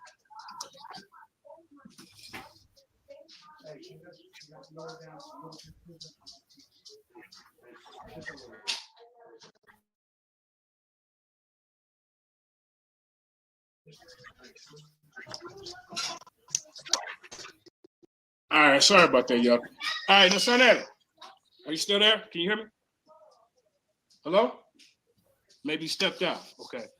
But like I say, we got Black pygmies that came here 75,000 years ago. We got Black Neogritic people. I want y'all to look this up. I don't just take my word for it. You see what I'm saying? Black Australoids, similar to the Aboriginal Black people of Australia and parts of Asia, including India. Let's keep it moving. Here's some of the images of the The black Olmecs, you can see they got Negro features. You see, according to an archaeologist who recently participated in an archaeological work in Mexico, one of the most ancient civilizations in the Americas, the Black Negritic Olmecs, developed a calendar that goes back to about 3,113 years before Christ. The archaeologist who appeared on the Art Bell show made that point. The ancient Olmecs of Mexico and Mesoamerica are one of the most intriguing civilizations of the Americas. In fact, they are the first civilization in Mexico, and it was from them that all other civilizations in Mesoamerica followed. Yet the fact that the Olmecs were most likely a black civilization of African origins have not been made public, and the Indian element of Mexico has gained more prominence to the extent that the Negroid substrata of the ancient Mexico civilization has been kept hidden. So they want to keep this information hidden from us. Yet over the past many years, various levels of proof have been found linking the Olmecs to Africans in the western part of Africa, Kyle. Okay, and I'm going to show you one of our scholars. This is called, the brother name is Paul Alfred Barton. You know, he was born January 15, 1959, and died in March 10th of 2010. Are we still there, Sarnetta? Okay. You still on, JJ? We can all hear Okay. you and see your He said, "Why are we claiming still other on. people's civilizations?" James Corden, you can come on anytime, bro. Anytime.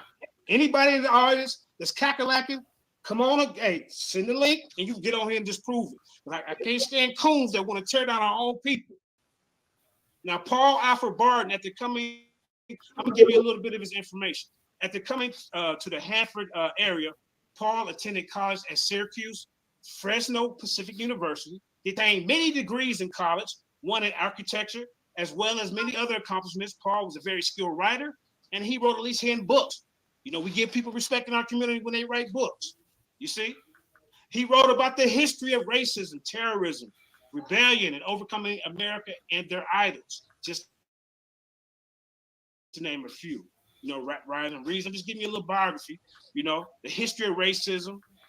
Shortly before his death, Paul was in the process of writing about his beloved native island of St. Lucia, the 8th Annual Black Book Award. So I'm just saying, he also wrote Afrikandinka, the African hieroglyphic writing system, universal language. Paul will ever remain in our hearts. He will be greatly missed. Here's one of his books right here. The history of the Olmecs, Black Civilizations of America, from present times to present area. It's a paperback. This is a book right here.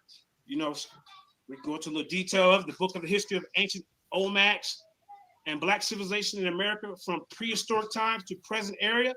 Is one of the most fascinating, well-researched, and well-written books on the subject of the Black and Black African presence in prehistoric and ancient Americas. This book deals with current and past findings of the ancient African American nations throughout the Americas.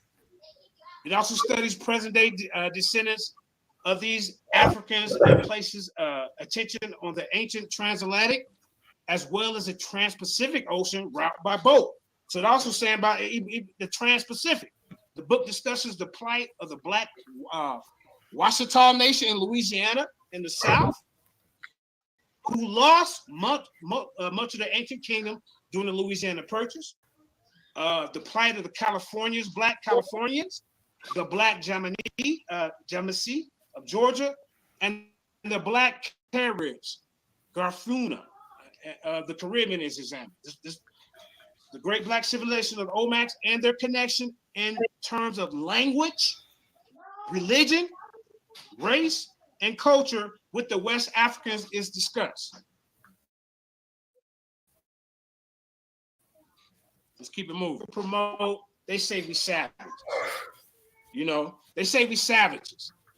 You know, the conflict of color, the threat of evil throughout the world. Let's see what Bertram Will said in 1902 about us, y'all. As long as history has been written by Europeans, blacks have been written out of the history. Black people have been described as primitive savages, an inferior race is giving nothing to humankind in the way of the arts, sciences, or civilizations. Hell, I don't even have a paraphrase what they said. I can give you some direct quotes. So here's how they think about it, right? You know, when they want to go back to all these people in the past. In 1978, in 1768, European Enlightenment philosopher David Hume said, "I am apt to suspect the Negroes to be naturally inferior to whites. There never was a civilization of any other complexion than white." This is what they're saying about us, y'all. 1837, German philosopher Hegel said in the history of philosophy, "At this point, we leave Africa, not to mention it again, for it has no historical part of the world. It has no movement or development. We're supposed to believe him. These are the people that come on the Dagger Squad who he promotes. These type of people with this type of mentality. He brought people over there to tear down Jabari. And of course, he's going to bring people to tear down the Israelites. This guy's a coon. I'm just going to keep it real. Now, in 1902, I'm going to read you one more. We're going to keep it moving. In 1902, John Burgess wrote in his History of the Reconstruction that American slavery was the consequence of nature. Check out what he said, y'all. A black skin means membership in a race of men which has never created a civilization of its own kind. There's something in the subordination of an inferior race. These are the type of people that Garfield presents to us when he bring him on his goddamn coon show. And it's time for him to stop lying. Big Lie and Garfield is pushing our people right out of the history books. You see what I'm saying? Look, they say we have no architecture, no real religion. I mean, the black man, the Negro fate has been marked, just by negativity. But I'm here to bring out some positive light to some of our history, some of our people that's putting out good information. Give you a choice. You see? That's what I'm doing. If ancient African Olmecs were found buried in America, does that mean blacks were here before Christopher Columbus? And look at this right here. As you can see right here, this brother got a mask on, right? But look at the dark skin. These are Negroes. These are blacks, Africans, whatever you want to call them. So Black World Order, New World Order, y'all can laugh all you want, but if anybody got something to say after the show, please come in and you're more than welcome to come on the panel after I get done. I don't have no problem with it. Instead of trying to heckle and jackal, why don't you sit back and learn? Historians and JJ going in right now, y'all. Right. The people's champ is going in. They scared of this. Sorry, watch this. Historians and explorer accounts. Okay, now we got primaries. These are primaries. It is indisputable that in very ancient times, the Negro race occupied our territory, Mexico. This is what Vinci Revi Policia, historian, a Mexican historian in 1870 said. All right? Remember that. Just like in Egypt, a great Olmec civilization flourished and then died. And then people forgot all about it. The pyramids lay under the sand. The Sphinx lay under the sand. Something stood there like enigmatic witnesses. Hey, JJ, real quick. I'm sorry to cut your wisdom. Keep it going, right? But I just want to say I'm proud of you. This is your first step of trying to find your way back home, brother. We love you for this. Keep going in. Teach that African shit, baby. We love you, brother. All right. Go ahead, brother. I'm already home, but yeah, I appreciate it, bro. Thank you, brother Jay. All right. Now, okay, where was that? But many people continue to live for centuries without recovering the majesty of that civilization. Without being to go back to their roots. This is what Ivan Van Sertima, historian, said in 1976. According to the renowned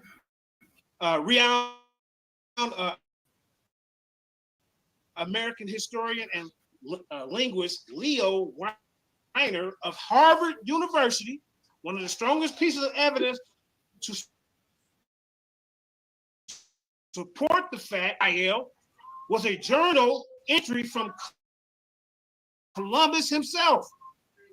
I got this is primary information in Weiner's book, Africa and the Discovery of America.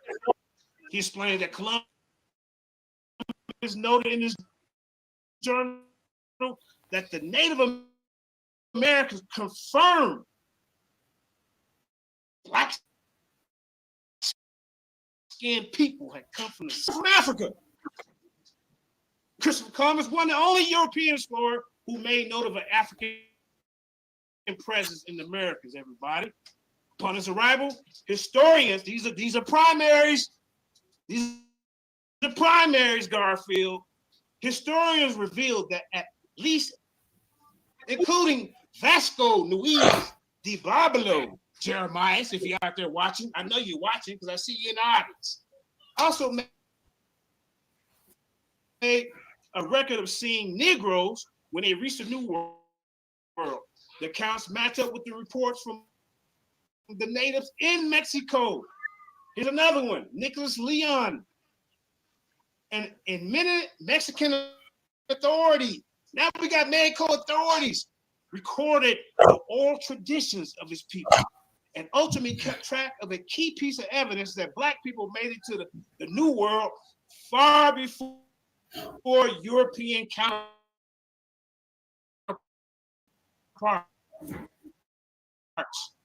His reports revealed accounts from natives saying the oldest inhabitants of Mexico were Black.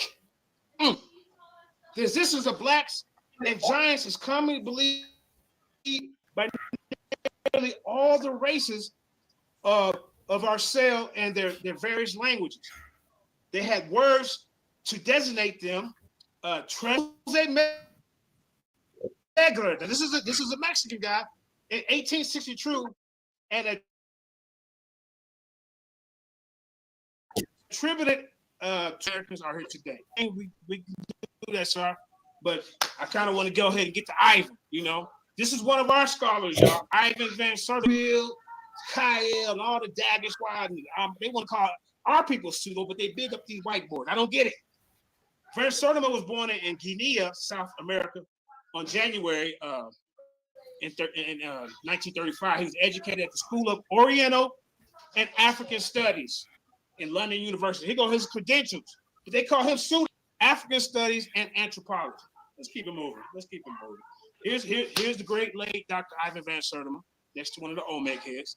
You know, he has inspired a lot of our young people that was younger than him. Renuko Rashidi, the elder that just passed. I mean, come on.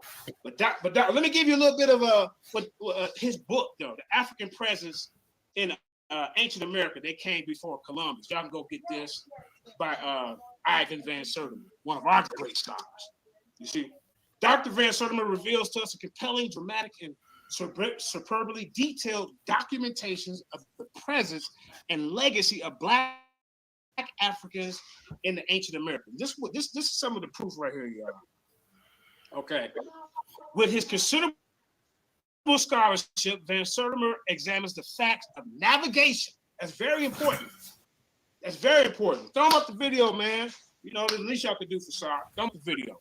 But look, like I say, Van Sertima examines the facts of navigation and shipbuilding, the sources of latitudinal and longitudinal coordinates, the scores of cultural analogies found nowhere else except in America and Africa. I mean, he busting their head. African languages. I mean, we're just going to deny all this proof?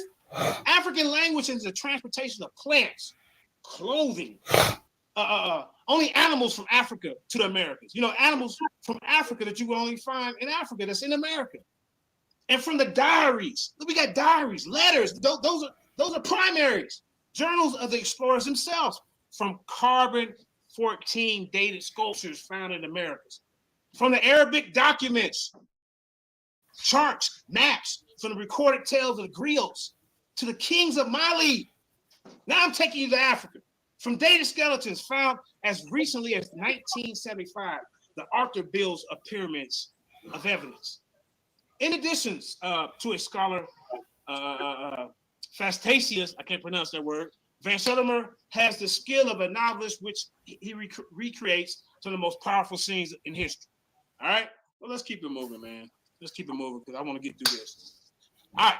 Here go another one of our brothers. Yo, family, please hit the thumbs up button for my brother JJ7K, the People's Champ. We got 482 people in the building. Let's get some likes up in here, y'all. Yeah, JJ right. Going in. Bet. Right on. All right, now the New York Times and Dr. Clarence Weant. All right, I'm just going to keep bringing these people out. Many claims have been made over the years by notable blacks and white scholars: Woodson, Rogers, Lawrence, Jackson, Bailey, Gordon, Irvin, Jeffries. You get the idea. They have all been dismissed. You know, they all been dismissed. Some of these claims failed to convince anyone, but the converted because they needed to be backed up by a corroboration from many disciplines. To claim, for example, that Columbus saw blacks in Haiti is one thing. To prove that those blacks were African was another, since there are dark skin. We got right here, y'all. Botany. We got botany. That's your cotton. Linguistics, the origin of the word Guinean, Guanin. Metallurgy, the metal alloys in the spears that the blacks gave the Americans in trade. That bust their head right there. Yeah. Where we at? Navigation. African boats tested on the Atlantic. Oceanography. The currents that provide the. See, I mean, how do you dispel all this proof? Like I said, from botany, linguistics, navigation. You know what I'm saying? The statues, the journals and the diaries. You know, the proof that Ethiopians came over here and was doing trading. All of this I bring out, and they still say that this is pseudo. Make it make sense. Make it make sense. Easy circular route for pre-Columbian West Africa. New skeletal finds in the Caribbean of Africa is dated back to 1250 AD. Way before Columbus. Garfield, what's wrong with you? All these different disciplines, Sarnetta, provided the corroboration that was needed to establish the single claim on a scientific basis. You see what I'm saying? This Van Sertima felt would be his original. No, I did make a mistake. 1492 is before 1250, but we still got other information that's way before 1492. Contribution to the subject at the end of the century of speculation and the definitive proof. All right, let's keep it moving, man. Let's keep it moving. All right. Let me see. Do I want to read it? Just provide highlights. Van Sertima explored in order to provide this proof are highlighted in a letter published to the New York Times. In this letter, one of the oldest and most important archaeologists in America, Dr. Clarence Weant, who was on the site in Mexico, y'all. This guy was on the site in Mexico in 1938 when the first African stonehead was discovered, defended Van Sertima against the attempts by the British archaeological establishments to discredit they came before Columbus. Of course, they're going to try to discredit us. These are people that Garfield bring over, the ones that want to discredit our people. You know what I'm saying? Van Sertima work. This is what he wrote. Dr. Ryan wrote in the New York Times on May 1st, 1977, is a summary of 6 or 7 years of meticulous research based on the archaeology, Egyptology, African history, oceanography, geology, astronomy, botany, rare Arabic and Chinese manuscripts. The letters and journals are of early American explorers and the observation of physical anthropologists as one who has been immersed in Mexico archaeology for some 40 years, who have participated in the excavation of the first of the giant head. This is what he said. I must confess, I am thoroughly convinced of the soundness of Van Sertima's conclusions. See what I'm saying? All right. Rest in power, Dr. Renuko Rashidi. You see what I'm saying? I had a conversation with this brother one time, you know, when I first came into the game. He's a very intelligent, respectful. I wish I could have picked his brain a little bit more. You know, rest in power. So these are the ones that Garfield trying to tear down, and Kyle, because they love the man so much. You see what I'm saying? You know, it just, I don't know why they do that, bro, but hey, I love my people. Now, we do know that much of their sculptures, especially 19 colossal stone heads, clearly evidence of ancient Africoid presence in the Americas. In fact, some scholars have concluded that the Olmec may have originally have been an African settler colony. You hear me? An African settler colony which conquered the indigenous population of southern Mexico. Like I said, I didn't say they was original. I said when we came here, we elevated them. You see what I'm saying? We elevated. This is what he said. You know, the Olmec civilization dominated Mesoamerica long before the massive enslavement and deportation of Africans from Africa as the result of enslavement. The evidence in support of this is abundant, and yet this critically important data is not taught in classrooms or universities, or either Africa or the Americas. We cite it as another example of the importance of contemporary Africa as a consequence of the transatlantic slave trade and its aftermath. And here go the brother, you know, Renuko Rashidi, you know what I'm saying, you know, posed by some of the statues.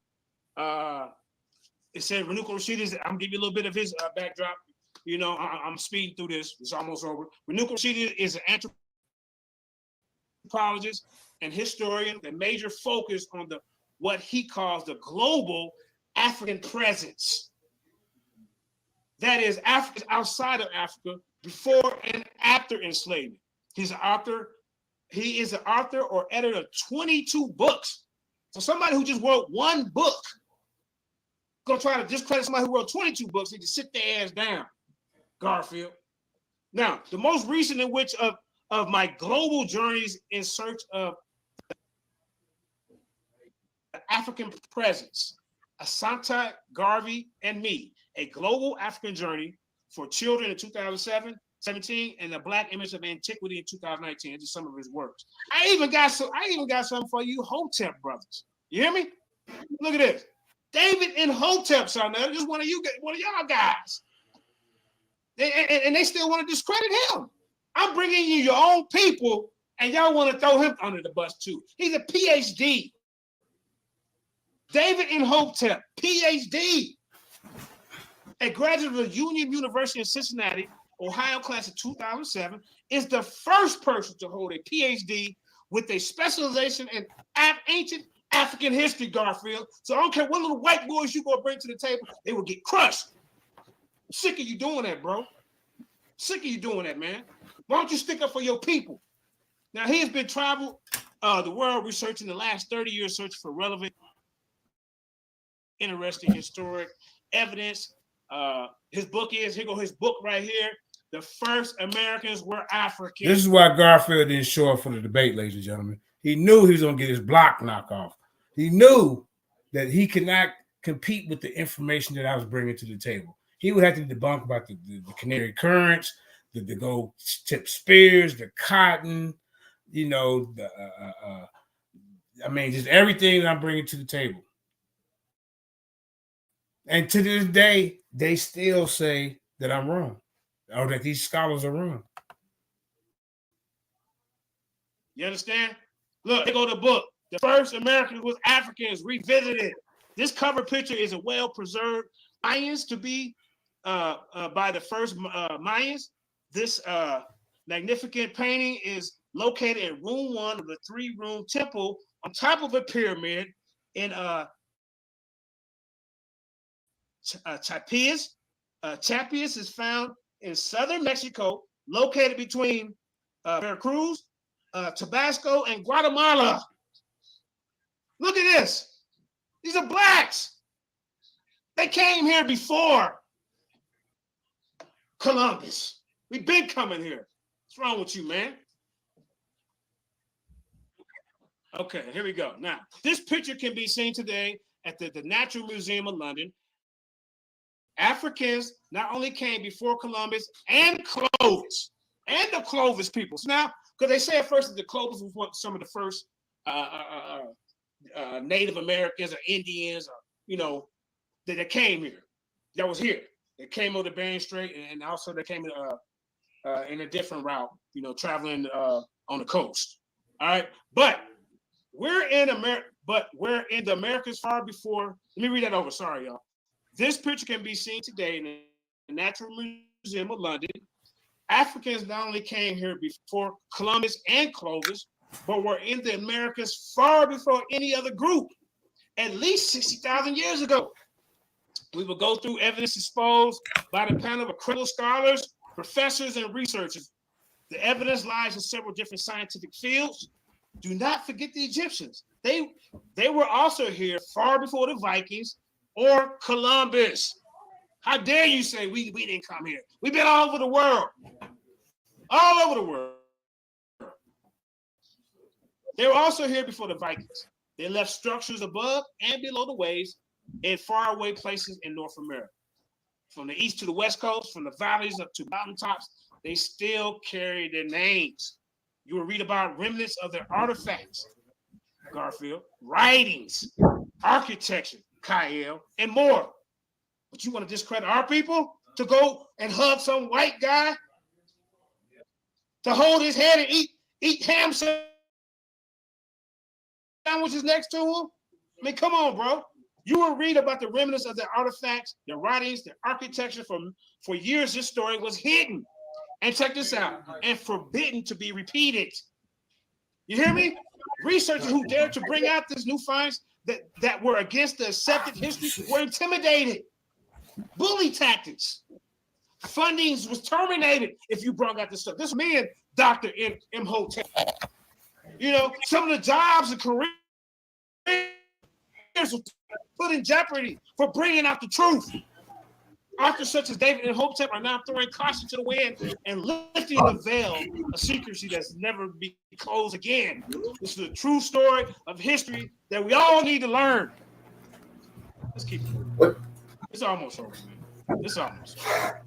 But the Clovis culture, just real quick, is a prehistoric Paleo-American culture. That's what I'm talking about. Even these Paleo-American Indians was here long before Israel was even a nation. So how the hell can Mexicans and Indians be part of the 12 tribes? So the people subscribe to 12 tribes. All right. Now, the Clovis culture is a prehistoric Paleo-American culture named for distant stone tools found in close association with the Pleistocene fauna at Blackwater, locality number 1 near Clovis, New Mexico in the 1920s and 1930s. It appeared around 11,500 to 1100 BC. All right, this was that. We know better. We know better. Okay, let me keep it moving. Here go another one. Dr. Clyde Winters. I got black scholars coming out the yin yang. Okay, soldiers of Yahweh, I want you to push the send this hating guy the link. All that heckling and jacking outside. I know you're the little Mexican dude. I know you're mad. I know you're mad. Come on up in here and prove to us that Mexicans and goddamn Indians is part of the 12 and you'll get your head knocked off. I'm waiting. So I never send this dude the link. All right. Now, Dr. Clyde Winters is an educator. I want to give you a little bit of his backdrop because these are the ones they're trying to tear down. He's an educator, an anthropologist, and a linguist. He has taught education and linguistics at St. Xavier University, Chicago. Dr. Winters is the author of numerous articles in anthropology, archaeogenetics, and linguistics. His articles have appeared in the Journal of Black Studies, preceding the National Academy of Science, Science Bio Essays, Current Science, International Journey of Human Genetics, International Journey of Darwinian Linguistics, and the Journal of Modern African Studies. Dr. Winters' books include African Empires in Ancient America. His book includes Ancient African Empires in Ancient America. We are not just Africans, the Black Native Americans, the Atlantis in Mexico, the Mandee discovery of America, the ancient scripts of South America, the Sumerians of South America, and the archaeological decipherments of ancient writing systems. Say that again. This brother Cole. Archaeological decipherment of ancient writing systems, to name a few. Dr. Winter has deciphered the Meroitic, the Olmec, and Darwinian writing systems. This boy Cole. And here goes just some of the, here go another book, y'all. This is his book, African American Empires in Ancient America. Hey, where that troll at? Come on up in here, little Mexican guy. Come on. I'm waiting for you. I want you to come in here and prove that Mexicans and Indians is part of the 12 tribes. I know that's kind of off the topic, but that's what you're going off of. That's why you don't want this information to come out. Because these people, these Aztecs, these Incans, these Mayans, a lot of them was already around before Israel even became a nation. They're pre-Columbian, pre-Columbian, they had been here way before Columbus. But let's get back to it, man. I ain't gonna let them distract me. I'm gonna keep it going. JJ doesn't read the books and claim. Yeah, I have read some of them. But while you're in here heckling and jekyll, why ain't you coming up in here? But I ain't gonna focus on you because you just a troll. You know what I'm saying? Trying to make a name for yourself. All right. Now, African empires in the ancient Americas tells the story of numerous African groups who colonized Mexico. Wait a minute, Garfield. I thought you said they didn't come here. We're gonna say it one more time. African empires in ancient America tells the story of numerous African groups who colonized Mexico, North and South America. Today, most people believe that African people never voyaged outside of Africa except as slaves. This is the coonology that Garfield is pushing. This is false. The Funu boat discovered in Nigeria dates back 12,000 BC. And hundreds of ancient African boats have been engraved on rocks in the Sahara Desert. Boats from Magan, Egypt, and Maluhu, Kush, East Africa, are mentioned in Sumerian cuneiform texts. This book, you will discover that Africans have a long tradition of sea exploration and founded many of the major American civilizations. Although many people have heard about the possible discovery of America by Mansu Bukhari of the Mali Empire and the giant Olmec heads of Mexico, Dr. Clyde Wimmer gives a detailed count of the Malian colonies established by these West Africans in North America, Brazil.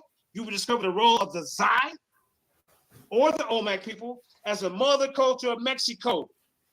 Dr. Winter outlines the Axumite discovery of America, the role of the Ethiopians in the rise of Muchia civilization and religion. In addition, this book discusses the ancient Sumerian influence in South America and the African role as Sarnetta. Ain't no denying it. African empires in ancient America is the only book that finally explores the history of Black colonization of the Americas before Columbus. It is a must read, and anyone interested in the true story, history of America. Let's keep it. Here go the boat right here. Here go one of the boats. This is one of the boats. You see what I'm saying? They dug it out right here, man. You see him? This is some of the boats. JJ bringing out the real truth. I'm not no biased researcher. JJ, I want to first say this to you, man. I might have to put you over Captain Tazariak after this lecture here, brother. You're not afraid to teach African Captain Tazariak. Son, I done beat Tazariak 3 times. I'm already over. I done beat the man 3 times, right? Hey, the tapes don't lie. But this was before, I guess, our debate. I think so.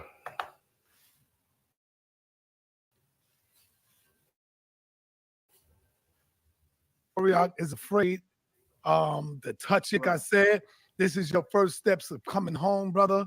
Don't be afraid to come home. And I'm gonna give you some more topics to deal with African culture, brother. I love you for this, man, and you're doing great. Get ahead, keep working, brother. Right. You coming home, Jay. You coming home, brother. All right. Now, the Olmecs were related to Blacks of the Mende group of West Africans. Kyle don't believe that. Garfield don't believe it. Okay, well, believe you won't. I'm just trying to bring it out for my people, the ones that want to learn. Yeah, the Olmecs carved about 22 colossal stone heads in the southern part of Mexico, and their influence had been found in Guatemala and further south. Olmec type sculptures have been found in a lot of parts of the U.S. The Ouachita Nation of Louisiana were another prehistoric Black nation who still have members in the land today. The Olmecs and Ouachita, Black Californians, the Yamasee, the Kafumana, I can't pronounce that, Califama, and the other pre-Columbian Blacks of America were part of a prehistoric trade network. You hear that? A prehistoric trade network that began in Africa and spread worldwide over 100,000 years ago at various periods afterwards. According to the book Susu Economics, the history of the Pan-African trade, commerce, money, and wealth, these Blacks found in Americas, as well as remnants of their ancient civilization, are not a myth or fairy tale. You know, right now you disputing like the camp of ISUPK, JJ. You don't even know what you're doing. You're disputing Daniel Allah and all of them and Hashar, because if you ask them, they'll tell you that the Africans ain't shit. They ain't created goddamn thing. But you going in, you showing the slave ship, you showing the boats, you doing way, brother. Your scholarship is upstairs, and I'm gonna give you an A+ for this one. Go ahead, brother. You going in? All right, there you go. I should get A+ on all my performances, but you know, I just take the A. Well, if you keep it African, goddamn it, you will get an A+ on every goddamn thing. The African, okay, I see. All right, now look, the ancient Blacks of the Americas are the missing piece of a large puzzle that would be solved if many of today's writers, scientists, historians, and archaeologists were not so biased or embarrassed. Like the Mexican archaeologists who found, without a doubt, that the Olmecs of Mexico were Black Africans, and they introduced the first astronomical calendar to Mexico about 3,113 years before Christ. All right, let me read this last part. Not only is there an ancient Black African presence and they contribute to the creation of civilization and culture in prehistoric and ancient America, but there's also such a presence and contribution in Mesopotamia. That's Nimrod, the son of Cush, who developed the region. Sabia, the Arabia, in India, Cambodia, southern China, and Malaysia, South Pacific region. We just all over the world, bro. You know. Now, let's go to the linguistic similarities. Let's go to the linguistics. It's okay with her. JJ show one ship, not a canoe. Okay, come on, I ain't paying you no common sense. If you want to come on, hey, maybe he'll let a few of you come on and you can ask some questions. And JJ, also do a little research on the Moors, because we know that the Moors was the navigators of the 7 seas. Yes. And Christopher Columbus got lost. So who showed him how to get here? Right. So go in. Go ahead, right, brother. Well, here goes some linguistic similarities. Studies done by researchers such as they came before Columbus, Alexander von Wuthana, Unexpected Faces in Ancient America, Renuku Rushidi, and others have presented evidence that clearly show that the Olmecs were not Indians with baby faces or Indians who look like Blacks.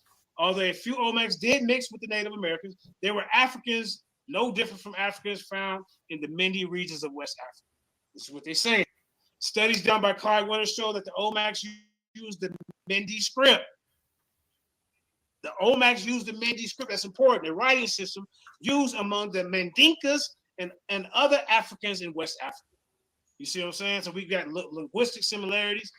When the writings on Olmec monuments were translated, it was found that the language spoken by the Olmecs were Mende. You see what I'm saying? Okay, let's go to religion. The Olmecs practiced a religion and astronomical sciences identical to those practiced by Africans in the Mali region and Nigeria today. The Olmecs studied a Venus complex in astronomy. Today, the Ono and the Barbaria, who are famous sea and river travelers, have studied the same complex for thousands of years. In fact, another group, the Dogon, are well known for their tracking and mapping of the Sirius star system and their accurate results. All right. The Olmecs also had a religious practice of thunder worship where the axe was a prominent feature. Now check this out. In West Africa, the axe is also a prominent feature and connected with the Shango or the thunder god worship. Now stop for a minute, JJ. I want you to really recognize when you finish this lecture and you go back and look at it, you see how clear you sound without going in the Bible. Now you're reading real fucking history, Jay. That's what I want you to see what you're doing. You are reading real history and the people fucking with you because now you on to something. You may be a little off here and there, but the majority of it, 90%, the people fucking with you on this because you into real history, and I am proud of you that you have not even used the scriptures right now. Go in, brother. Keep doing you. So, I'm a well-versed character, But anyway, both the Olmecs, thunder worship. Okay, let's get back to that. Both the Olmecs and the Shango worshippers in West Africa placed an emphasis on the religious significance of children in their religious practices. All right, let's keep it moving. Here goes some other similarities, African cultural similarities. You see what I'm saying? Now, the Olmecs used an African practice that was very common in Africa and at some extent in Malaysia, the practice of body scarification, and specifically facial scarification as practiced in West Africa. Many of the facial scars seen on Olmec terracotta faces, such as dot, keloids, and line patterns, are identical to Africans such as the Dinka of Sudan, the Yoruba Kael, and other West Africans. Dinka scarification can be found in old copies of the National Geographic. Okay, Olmec scarification can be found in the text by Alexander von Ruthenau, Unexpected Faces in Ancient America. So I'm not just bringing my opinion, I'm bringing out the scholars. You see, that's what 7,000 do. African hairstyles such as cornrows are found in many of the Olmec terracotta found in Mexico. Both kinky hair carved into one of the colossal stone heads, basalt, as well as a corn-style wearing tassel have been found. The cornrow factor clearly shows that these blacks who were in Mexico in prehistoric times most likely came from West Africa, South Sahara regions, rather than Malaysia. It is in West Africa that cornrows are very common and have been since prehistoric times. All right, we almost done. All right, what we got here? Truth submerged shall rise again. Paul Burton. There go another one. Paul Barton. See, I'm not just bringing my opinion. I'm bringing out the people who know what they're talking about. Paul Barton writes on how the Mende people of West Africa influenced Olmec civilizations in America. I'm just going to give you somebody else's, take on it. Recent discoveries in the field of linguistics and other methods have shown without a doubt. Okay, did I read this? Yeah, I think I read this. My fault, y'all. All right. Okay, here we go. Yeah, I did read that. Hold on. Now, they had these magicians are said to have entered Mexico from West Africa between 800 BC and 600 BC and were speakers of the Mende language. So they've been coming over here, Garfield. I don't know where you're getting your information from, but you're going to have to update it. Of the Mende language, as well as the writers of the So you Mende. said they had the magicians? They had magicians that come over here, shamans. Look, these shamans who became the priestly class of the Monte Alban during the 800 and 600 BCs must have traveled across the Atlantic from West Africa, for it is only in West Africa that the religious and complex astronomical practices of Venus, the Dogon Sirius observation, and the Venus worship of the Afro-Olmecs, the use of the axe and the worship of Shango among the Yoruba of West Africa, and the use of the axe of African Olmec worship in Mexico, as well as the prominence of the thunder god among the Aztecs, are the same as those practiced in Afro-Olmec shamans. Where they learn this from, Sarnetta? You see? Let's keep it moving. Now, although the carbon testing date... No, but go back. You skipped over one of the most important things. Go back, brother. Where? You skipped up. No, wait. You was just reading. Yeah, right there. You skipped over one of the most important things. You ain't say the words. Go back, brother. Why? Yeah, right there. Yeah, by the Afro-Olmec shamans. I said that. No, but you ain't say 800 to 600 BC. Okay, I thought I did. BC. Okay. You got to make sure you say that. Right. Let me hear you say it. Say it. These shamans who became the priestly class of the Monte Alban during the 800s and 600 BCs. Let the people know what BC means. That means before Christ, before it. Common Era, however you want to put it. I don't know what the hell Garfield talking about, but he's gonna have to update his information. But did you just learn something there just now, JJ? That's why I wanted you to see it. Oh yeah, I've been know about the BC. Why did I tell you? Why was that important? 800 to 600 BC. Why? It's very important because it distinguishes the timeline. You know, we know. Yes, but not only that, it's letting you know that they've been priests and all of this before there was a Christ, before there was a Jesus. That's the most important thing. Go ahead, brother. You're doing good. Yeah.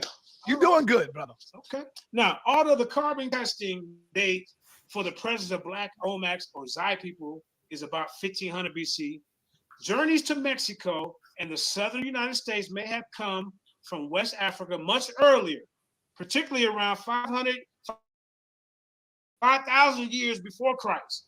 The conclusion is based on the finding of an African native cotton. Only this cotton can be found over there in Africa. This African native cotton discovered in North America. Its only possible way of arriving where it was found had to be through human hands. There's no getting around it. At that period in West African history, and even before, civilization was full bloom in the Western Sahara, in what is today Mauritania. I can't pronounce that. I hope I'm pronouncing that right. Mauritania, one of the Africa's earliest civilizations. I heard Jabari bring up about the Zai Empire, the Zing Empire, existed and may have lived in what was like a lake-filled, wet and fertile Sahara, where ships crisscross from place to place. All right, let's keep it moving. Let's keep it moving. I got so much. These are some of the people right here. You see, these are West African Mauritania people from the Senegal River Valley. So I'm just trying to give you some of what they look like. All right, now here goes some of the cotton. You see what she got right there? That's some of that West African cotton that they found over here that can only be found in Africa. You see what I'm saying?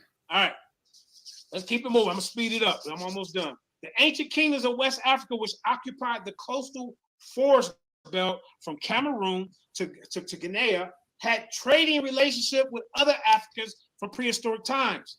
However, by 1500 BC, these ancient kingdoms not only traded along the coast of modern Cote d'Ivoire, but with the Phoenicians and other peoples. They expected their trade to the Americas, where evidence for an ancient African presence is overwhelming.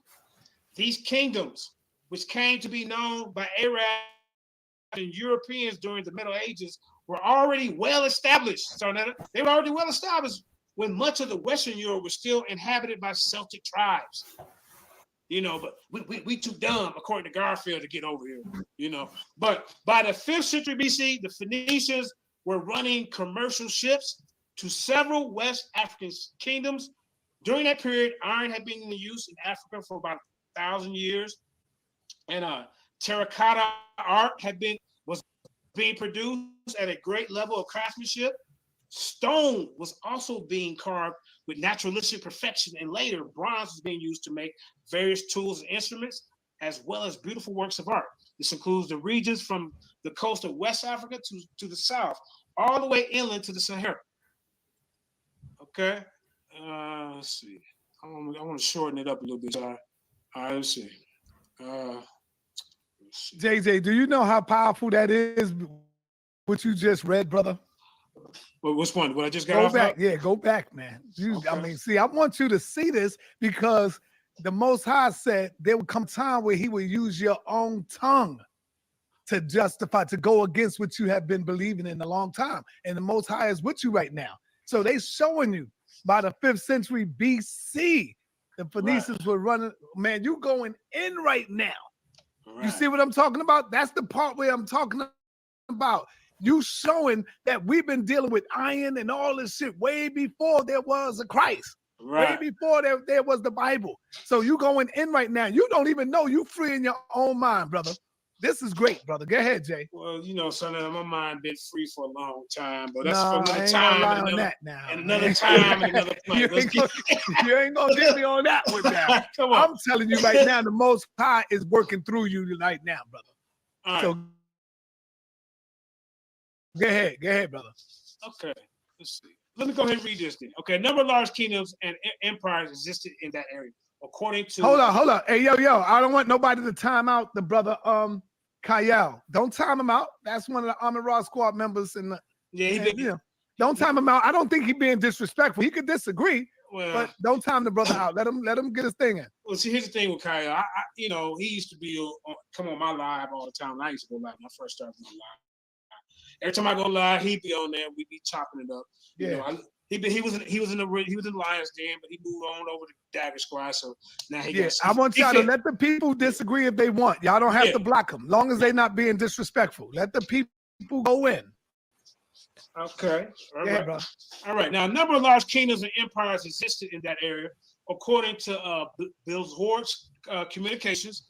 One of the oldest empire civilizations on Earth existed just north of the coastal regions in what is today Margaritina. It's called the Zing Empire and was highly advanced. In fact, they were the first to use the red, black, and green. See, I'm bringing you some information y'all even know. Powerful, Jay. You see? They were the first to use the red, black, and green, the African flag, and to plant it throughout the territory all over Africa and the world. See, the ancient stone carvings 500 to 1000 BC of shamans or priest kings in Colombia clearly show distinct similarities in instruments held and their purposes. The realistic carving of an African king or Oni, O-N-I, and the stone carvings of a shaman from Colombia, San Augustine culture indicates diffusion of the African religious practices to the Americas. In fact, the region of Colombia and Panama were among the first places that blacks were spotted by the first Spanish explorers to the Americas. So as Columbus, ain't he Spanish? But they already seeing these people. They see them when they come over. But Garfield wants to say, oh no, we only came over here. We only came over here like slavery or Columbus brought it, that type of stuff. We got to give us some credit, bro. Okay. Not only do the colossal Olmec stone heads resemble Black Africans from the Ghana area, but the ancient religious practice of the Olmec priests were similar to those of West Africans, which includes shamanism, the study of the Venus complex, part of the traditions of the Olmecs, as well as the Ono and the Dogon people of West Africa. All right. The language connections is significant, as it has been found out that through decipherment of the Olmec script, that the American Olmec spoke the Mindi language. I kind of touched on that. Okay, let's keep it moving. So we almost through this. Okay, Africans not only came here before Vikings or any other old world group, but they left an impact upon America first. Did African people come to America, North, South, and Central America before Columbus' arrival in 1492? If so, what is the primary source of evidence do we have of their coming?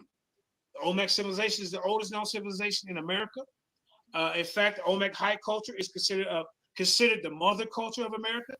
The Olmec homeland was, this is important right here. The Olmec homeland was in what is today Mexico. The Olmec were known as the Jaguar people, and they produced a very artistic, religious, and scientific culture. One of the important ceremonial centers for the Olmec was La Venta, Mexico. The leading historian in this case, Ivan Van Sertima, found that similar colossal bodiless heads have been found in only one other location in the ancient world. That's Tunis, the main harbor for seagoing ships of ancient Egypt. The phenotype of the stone heads are distinctly African, having full lips, broad noses, in some cases beaded braids, found only in Ethiopia at that time. The pyramid found at La Venta was like the pyramids of Egypt and Sudan, set on a precise north-south axis. Axial orientation have never been used by any building in the Americas prior to its appearance in the building of the pyramid at Levanto. Okay, what else we got? Let's skip. So another, I mean, I got a lot, man. Let me shorten it up, and then we can get some people to question. But here's some more art. As you can see, this is a black god. Look at him right here. You know, another one right here. You know, ancient trade. I think I read this, but I'm gonna read this. The earliest trade and commercial activities between prehistoric and ancient Africa and the Americas have been occurred from West Africa and may have included shipping and travel. See what I'm saying, ladies and gentlemen? It's so much, it's a plethora of information out there that you can present to anyone who's coming against our people coming over here before Christopher Columbus. It's kind of demeaning. It's kind of like self-hate that we were just too dumb to come over here and do trade and commerce or to do or set up or things of that nature. It's getting late, y'all. We can do maybe a part 2 on this. I got like plenty of information. Like I said, you can look up some of this information yourself. Go back and check out the sources and references. I'm gonna let this little part read right here, where it says with the level of civilization approaching that of ancient Egypt and Nubia Kush. But what I'm saying is Garfield would have just got destroyed if he would have showed up for this debate. Because this information that I'm presenting right here was part of my PowerPoint for the debate. So I'm gonna read this part right here. I gotta get up early tomorrow, but I appreciate y'all hanging out. I appreciate y'all listening to me. Sakina Ra was very, very impressed with my information. I see Sakina Ra a lot of times when you see me popping up on Sonetta, it usually is not my show, and a lot of people that's doing the presenting, they want to get JJ out of here just because they know my study game is on point. You see what I'm saying? I'm not just an Israelite who present information from the Bible. I got stuff on science, the Big Bang Theory. I actually am not a biased researcher or a biased debater. I just don't go against Kemet and people who don't believe in the Bible. I actually go against people who believe in the Bible, but they're off. So, like I said, I appreciate Paradigm Shift giving me Takeover Tuesday. You guys, I can come back next Tuesday and I'll bring some of my people with me. Stay tuned Thursday for the opening of the Real Lions Den. We will be having a preliminary with Elder Yara and former Lions Den champion Aaron Yahudin. I want y'all to subscribe to my smaller channel, JJ7K TV. Like I said, we got a lot of big things going on. Anybody that want to come on the platform, you're more than welcome, because I just don't let just Israelites, I let everybody come. And the good thing about what's on there to give me this channel, the other channel, is that, we can all network together. All of us are in the same conscious community, so why not share, the audience? So why not rotate on each other's audience, platforms without being biased, you see? So I'm gonna let this play, and then, maybe I come, because I still got a long way. If you look at the red line right here, we still got all this right here to go. So I know it's like 12 o'clock on the East Coast. It's getting late. So let's just play this part right here, and we're gonna get up out of here. Hold up. Across the Atlantic, the history of West Africa has been properly researched. Yet there's ample evidence to show that West Africa of the 1500 BC was at a level of civilizations approaching that of Egypt and Nubia Kush. In fact, there were similarities between the cultures of Nubia and West Africa. See, I guess I answered my own question with that one. I was actually read you some questions that he couldn't answer. I just figured it out. Okay, the cultures of Nubia and West Africa, even to the very similarities between the smaller scale hard brick clay burial pyramids built for West African kings at Kukia in pre-Christian Ghana and other counterparts in Nubia, Egypt, and Mesoamerica. Although West Africa is not commonly known for having a cultural or a pyramid building, such a culture existed. Although pyramids were created for the burial of kings, and were made of hardened black brick. This style pyramid building was closer to what was built by the Olmecs in Mexico when the first Olmec pyramids were built. In fact, they were not built of stone, but of hardened clay and compact earth. All right, so now, so now I think I'm gonna end this.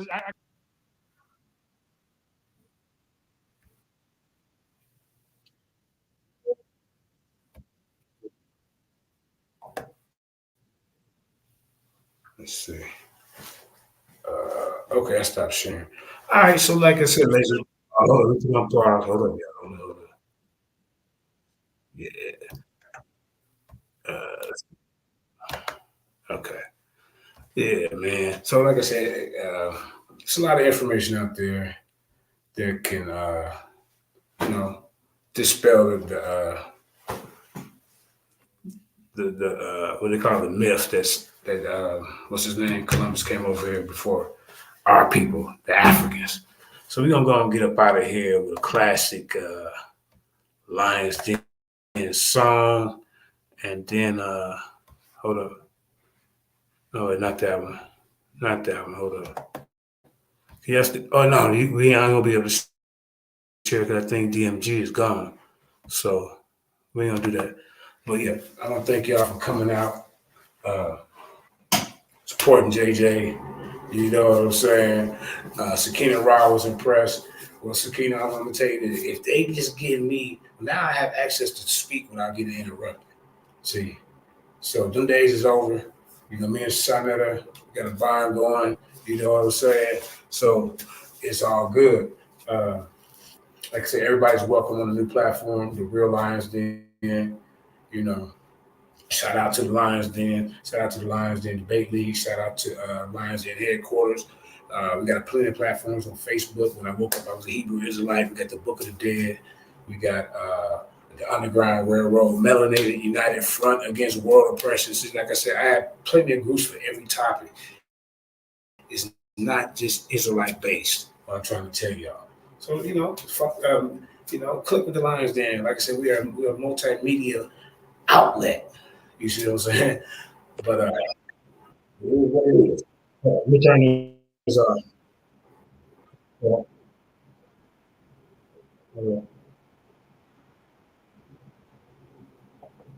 Hold up. We don't play that one. But shout out to Shake Him at the God if we had to play that another time. But yeah, so what you think, Craig? Man, I gotta say, that was hey man, hell of a presentation. I mean, hey, yeah, man. I can see what Sonetta meant about it at the end of the day, right? It did make you think at the end of the day. You know what I'm saying? So I had to say that was a hell of a presentation, though, Chief. It went hard for real, for real. You know what I'm saying? I'm sorry. Hold on.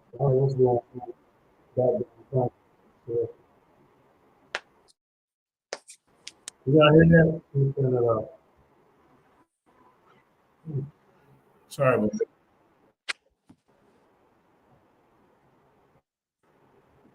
that. I heard it a little bit. I heard a little bit. We got so much. I'm sorry. Hold on. Oh, there it is. Okay, right there. There we go. Sorry about that. Okay. All right. Okay, yeah, man. Like I said, I appreciate y'all supporting the Paradise Shift platform. Like I said, we got a lot of big things coming up, so our battery running low anyway. So go ahead and end the show, family. And then, like I said, next Tuesday I'll be back on here. Please, y'all, come this Thursday on the Real Lions Den. When you're looking for it, you gotta type the Real Lions Den. Hey. Not saying that the other Lions fake, but I'm just trying to make a distinction. Like, how can I call the other Lions Den fake when I'm facing that? You see what I'm saying? So yeah. Hey JJ, you know what you gotta do, man? You gotta say your famous catchphrase, Chief. You know what I'm saying? Common sense. You gotta do. You gotta do it, man. Okay, man. This episode of Lions Den is brought to you by Common Sense. I can explain it to you, but I can't understand it for you. All right. With that being said, I'm out. One. That was legendary. Anyway, folks, that was JJ7K. He will be back. His phone ran out of juice because he had that much of epic power. But I gotta say this, man. It's great to have a legend among legends back. Anyway, this is Classic Craig of the whole effing show and Paradigm Shift. Yo, check it out. Ratchet Craig and me got a debate coming up. Not only that, we got a lot more entertainment and information coming towards your way. Watch out for JJ7K's Takeover Tuesdays. I don't know if it'll be every Tuesday, but probably every other Tuesday. But, you know, knowing JJ, you never know what he might do. But anyway, hey, much love. Thank you, guys. Check out our tournament. It's coming this summer, and it's going to be Extreme, our 8-man tournament. You know what I'm saying? Our first one. So it's going to be epic at the end of the day. So without further ado, peace, power, and blessings. And I came up with this saying, DMG didn't. We'll be black at it again, family. That's right. Classic Craig of Craig and Craig Law Firm came up with it first. We'll be black at it again. All right, ladies and gentlemen, I'm out. Peace, power, and blessings. Later, later, later.